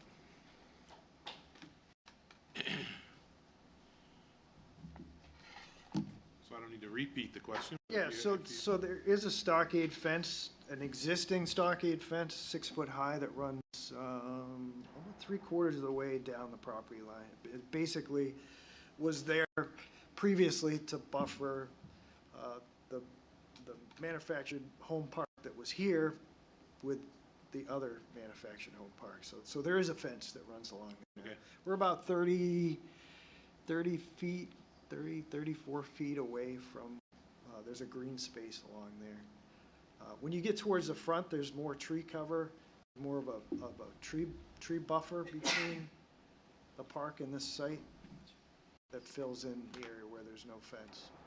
So I'm not sure on you swap out one form of residential housing to another form of residential housing, you're not going to a trash recycling property or a commercial use property. So not late night, not gonna have, midnight dump runs coming in to do dumpsters. High buildings make a difference, obviously, because you're looking down. Wall packs for lighting are gonna be, I'm sure, cutoffs and be consistent. Okay. And Alex, you want to mention that, just to follow up on the question about solar and? Yeah, I'd love to follow up on that. With our last development, Sheep Davis Road, we originally took solar out of the plan, but we constructed the building so it could accept solar. And at the end of the project, we ended up getting a project savings. We saved a lot of money on that. Nice. So we are planning to put solar on that building. So it's never a no, it's like if we can, and then if not, we try and get grants to cover it in the end. How did the Sheep Davis Road project come out? I mean, we talked about it, I remember it when it came before us, it was the same type of situation. It's in an area, there's no residential, the sidewalks, it looks great from what I see every time I drive by. We were able to add a playground in the back. Yeah. With the cost savings in construction, we're going to be adding a grilling patio out back there, and we'll be able to add the solar. So we completed the project under budget and on early, and we leased up within 3 months. And now with that cost savings, we're looking to add solar and add that patio. We have a lot of residents there that are happy. Not many cars at all, I'd say. And not many people walking in the street up to Walmart, which is what we heard was going to happen. Not that we've heard, Okay. not that we've heard at all. So it's, you know, hit or miss a lot of times, Yeah. but of all the parking that we have, I think every time I drive by that development is less than half the parking lot is full. Yeah. At all times of the week or days or evenings and late night, yeah. Perfect. Okay, well, thank you. Okay, any other questions? Not, we'll close the public hearing. Oh, sorry. You get William. Are you approaching any numbers based on your experience with some of your other projects where the number of units would generate the, or would warrant working with Catch for a bus stop? There is a bus stop right at Cumberland Farms. Okay, So it's less within- than 300 feet from the property. Can't beat that. Just a comment if I could. Yes. I just think it's a great use for the property. It's much better use than the current use for the property, to be able to have housing there, especially affordable housing. I also think that the location is not going to be a concern to residents. In fact, I think they're going to view the Cumberland Farms as an amenity. You walk right over to the store and pick up a gallon of milk or whatever. So I don't see that as a detriment at all, and I just wish you best of luck with the project. Thank you. Thank you. Trader Joe's would be good, or maybe Yeah. Well, Walmart. it could be better, Walmart but, over on the tire warehouse, maybe help that. Okay, sorry. Disrespect to Cumberland Farms fans, but, okay, again, using as our our findings of fact, we'll adopt our findings of fact, the information that we heard here tonight, the application materials that the applicant submitted, as well as the public testimony we heard. We'll use that to base our decisions and go right into our waiver request. This 9.2 is to grant the waiver requests from the listed sections of the site plan regulations using RSA 674-44-3E and section 3608 of the site plan regulations, and those are outlined to grant waiver requests for section 1202, 1A-B, section 2202, and section 2207-2, sorry. Did I miss them? Nope, I got them all. So A, B, and C in your packet. Would someone like to make a motion to grant the waiver requests as outlined? So moved. Second. Motion has been made and seconded. Any discussion? All those in favor? Aye. Opposed? That motion carries. 9.3 is to deny the waiver request for the listed section of the site plan regulations because the request does not meet the criteria, and that is section 2403, design standard for municipal sanitary sewers, to allow less than 6 feet of cover over sewer piping under pavement. Would someone like to make a motion to deny that waiver request as outlined? So moved. Second. Motion's been made and seconded. All those in favor? Aye. Opposed? That motion carries. 9.4 is to grant architectural design review approval for the construction of a 34-unit multifamily development in a 35,886 square foot gross floor plan, 3-story building, associated improvements as submitted with the following conditions and outlined in your packet. I'm not going to read them all, but they're in your packet. Would someone like to make a motion to grant architectural design review approval as outlined? So moved. Second. Motion has been made and seconded. Any discussion? All those in favor? Aye. Opposed? That motion carries. 9.5 is to grant major site plan approval for the construction of a new 34-unit multifamily development within a 35,886 square foot gross floor plan, 3-story building, associated site improvements at tax map 303Z, lot 68, addressed as 43 Fishel Road in the general commercial or GC district as submitted and subject to the following precedent and subsequent conditions. And those are outlined in precedent conditions 1A through, R, 2, 3, 4, and 5, subsequent conditions 1 through 13. Would someone like to make a motion to grant major site plan approval as outlined? So moved. Second. Motion has been made and seconded. Any further discussion? All those in favor? Aye. Opposed? That motion carries. You're all set. Good Thank luck. you very much. Thank you. Hope to see you back soon. While I'm back. Not you, Chris. The rest of them. Chris, I'll see you, thanks. Okay, let's read item 10I into the record if we could. Novus Group, on behalf of Dartmouth Hitchcock Clinic, requests approval of major site plan application for a 40,050 square foot addition to the existing. Amanda? Sure. Oh, yeah. Oh, yeah, so do you want to wait or keep going? No, keep going. Dartmouth Hitchcock Medical Center, including expanding the parking lot and upgrades to utilities and drainage infrastructure and other certain site improvements, tax map 734Z, lot 22, 251 Pleasant Street in the institutional district. Okay, let's get a staff update on this if we could. So to note that this application has received multiple variances related to existing parking and landscaping nonconformities. They're requesting several waivers from the site plan regulations. Staff is recommending determination of completeness and to open the hearing at the same meeting. We are also recommending approval of the ADR committee comments, as well as conditional approval of the overall site plan. Okay, so. I'm sorry, we're continuing it. Staff is, we were recommending continuing the application to the September Planning Board meeting. Thank you. We've since had correspondences with the applicant. They've provided us some new materials today that we'll be able to review. My understanding is the applicant is agreeable, and staff would recommend at the end of the public hearing, the board continue to August. Hey, I'm gonna You gonna what? recognize member. Ah, I would have done it. I figured, but I was getting Recognize Member prompted. Savage back at the table again, as a voting member, and Leon will be our alternate.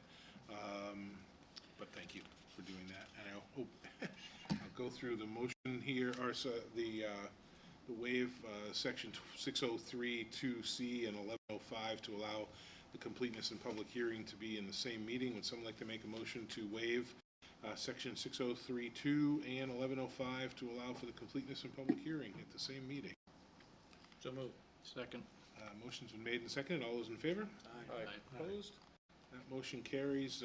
Staff has determined the application for design review phase complete, not a development of regional impact, and recommends opening the public hearing. Would someone like to make a motion to determine the application for design review complete and open the public hearing? So moved. Motion has been made and seconded. All those in favor? Aye. Opposed? That motion carries. Welcome to the table. If you can state your names for the record. Thank you. Chris Nitto from Novus Group. John Adams from Barton and Legitis. Tim Bishop, Director of Engineering, Dartmouth Hitchcock Clinics. Great. Tell us a little bit about this project, if we could. So again, I'm sure everybody's familiar with the clinic on Pleasant Street. We're proposing a four-story, 40,000 square foot addition to the existing building that's 60,000 square feet. And I'm going to let Tim discuss sort of the need and the reason that Dartmouth is proposing this addition. Great. Dartmouth Hitchcock Clinic at 253 Pleasant Street has been providing world-class patient care for the city of Concord and surrounding communities since 1990.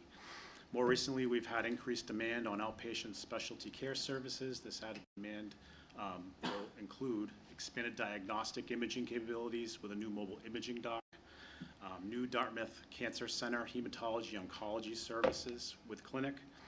It's an NCI certified comprehensive cancer care center. Currently only one of 3 in New England. NCI certified cancer clinics historically have 25% greater long-term survival rates.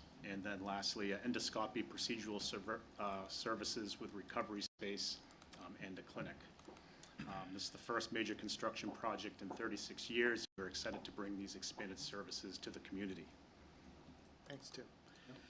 So the addition is proposed on the south side of the building. So looking at the bottom right photo, Pleasant Street's on the top of the photo, Langley Parkway on the left. So the addition will go behind. There's actually a sort of a 3-tiered parking lot back there. So the addition will go in this top tier. And the reason for 4 stories is just to work with the grades. As you know, the grades out there are fairly steep out in the back part. That's why the parking is tiered. So we're going to lose one tier of parking to put the new addition in. And we'll actually come in at the sort of a sub-basement grade of this lower parking lot. So there will be a new drop-off for patients at this new entrance. And if I go to the site plan, Hey, Chris, can you go back to that? Yep, screen again? So absolutely. new drop-off for the entire building or just for No, for this section? No, just for this section, that the drop-off up front will Front's will still the remain. primary for that easement, okay. Yeah. This is just another view of it. And this is the east side of the building where the loading area will be. And if I flip to, And that's new, sorry, that's new to the right of the building, that it is, yeah, area is a yeah. new So I'll explain that. I just pull out the site plan here. So you can see, this is actually 2 lots. The primary lot is 8.5 acres. There's a triangular piece of land, it's about 1 acre. To the east, I think it was the former Friends building that they tore the building down. There is a little parking area there, but we're basically going to fill in all the parking, an increase of 117 to support the addition. We're not going to touch the west side of the building. Everything's going to stay the same. Obviously, they're going to stay in business while this new addition is being constructed. So the plan is to build a new parking first. We have to relocate that. But there are 2 permanent spots for 2 MRI units, mobile MRI units, in the loading area that we just showed. So, basically reconstructing some of the parking down through here, the loading area, and then reorienting the parking here so we can have the drop-off on the back side of the building. The driveway off Langley Parkway. So again, as Alec mentioned, we unfortunately, when we submitted the application, that we planned on submitting a full traffic study, but our traffic data recorders failed or they were vandalized, so we didn't have all the data we needed. We now have that. We've submitted a full traffic study today, and John came along here just to very briefly alleviate any fears about traffic that might be generated from the project, so I'll let John speak about that. Okay, thank you. Again, my name is John Adams. I'm a senior transportation and traffic engineer with Barton & Lejudas. I'm also a certified professional traffic operations engineer, and we have prepared a full traffic study for the project. A few weeks back, we did submit a traffic assessment while we were waiting for the data to come in that we had some issues with, but since then we have the full data now. So the traffic study briefly, we looked at the new trip gen. It's going to generate 107 trips in the AM peak hour, 140 in the PM peak hour. We were primarily looking at the AM and PM peak hours of the street where you have your higher commuter traffic. And our study area for the included both site entrances and then the signals on either side of both entrances. So Route 13 at Langley Parkway, the site entrance on Langley, Langley at Pleasant Street, site entrance on 202, and then East Drive at 202. And what we found with the analysis was that the new trips from the site have really just a small amount of impact to the intersections. And I think that's for 2 reasons. One, we have 2 site entrances, which helps to break up the trips. They're not all focused in one spot. 2, the intersections around us do have some capacity available, so it was able to take the small increase in traffic. And what we found, it doesn't have very much impact on level of service or delays. We also looked at site distances from both site entrances and noted that both site entrances have satisfactory site distances based on the posted speed. We looked at crash data for a period of 5.5 years. We received the data from the city. We didn't see anything in that data that stuck out as any issues with, say, a high number of crashes at a particular intersection or maybe a high crash pattern. So overall, I would just say that the summary for now is that we've done the full traffic study, and the project really shouldn't have a lot of significant impact to the area study intersections. So it's our opinion that traffic operations and safety should be fine going forward after the expansion.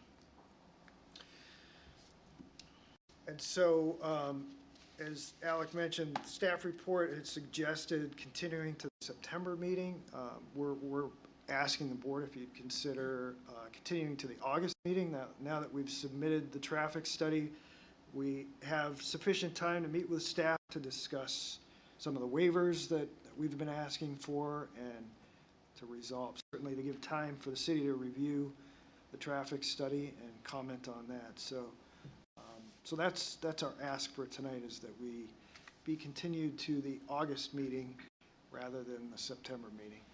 And obviously, the reason for that is winter is coming.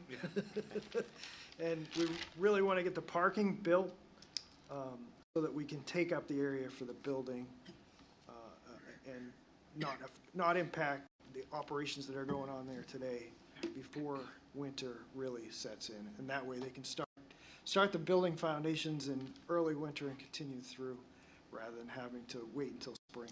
So. Okay. Any questions from the board? I guess is staff agreeable to August? August? Yeah, absolutely.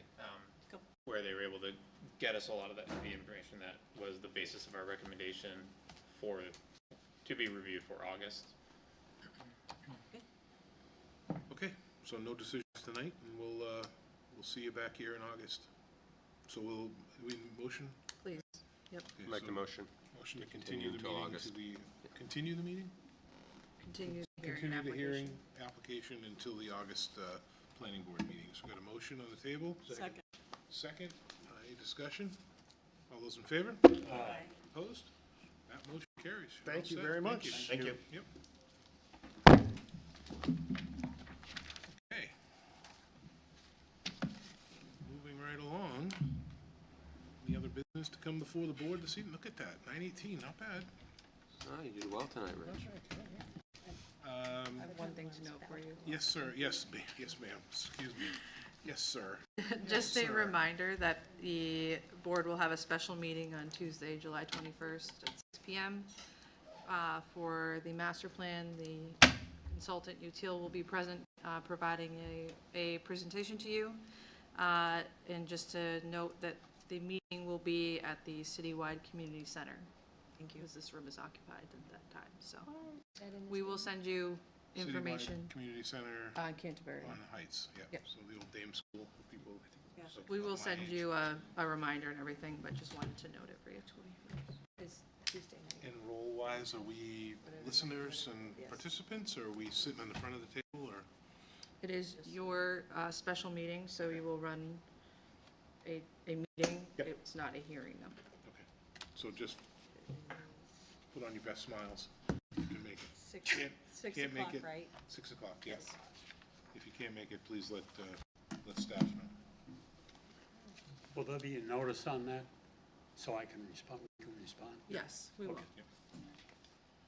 Okay, any other business to come before the board this evening? This evening for you. Anything else from staff? Make your motion. You love to make Your the motion. turn. No, David, will you give us a motion to adjourn? Motion, yes. Yes. Motion's been made. Do we have a second? Second. All those in favor? Aye. Opposed? That motion carries. We are adjourned. Thank you.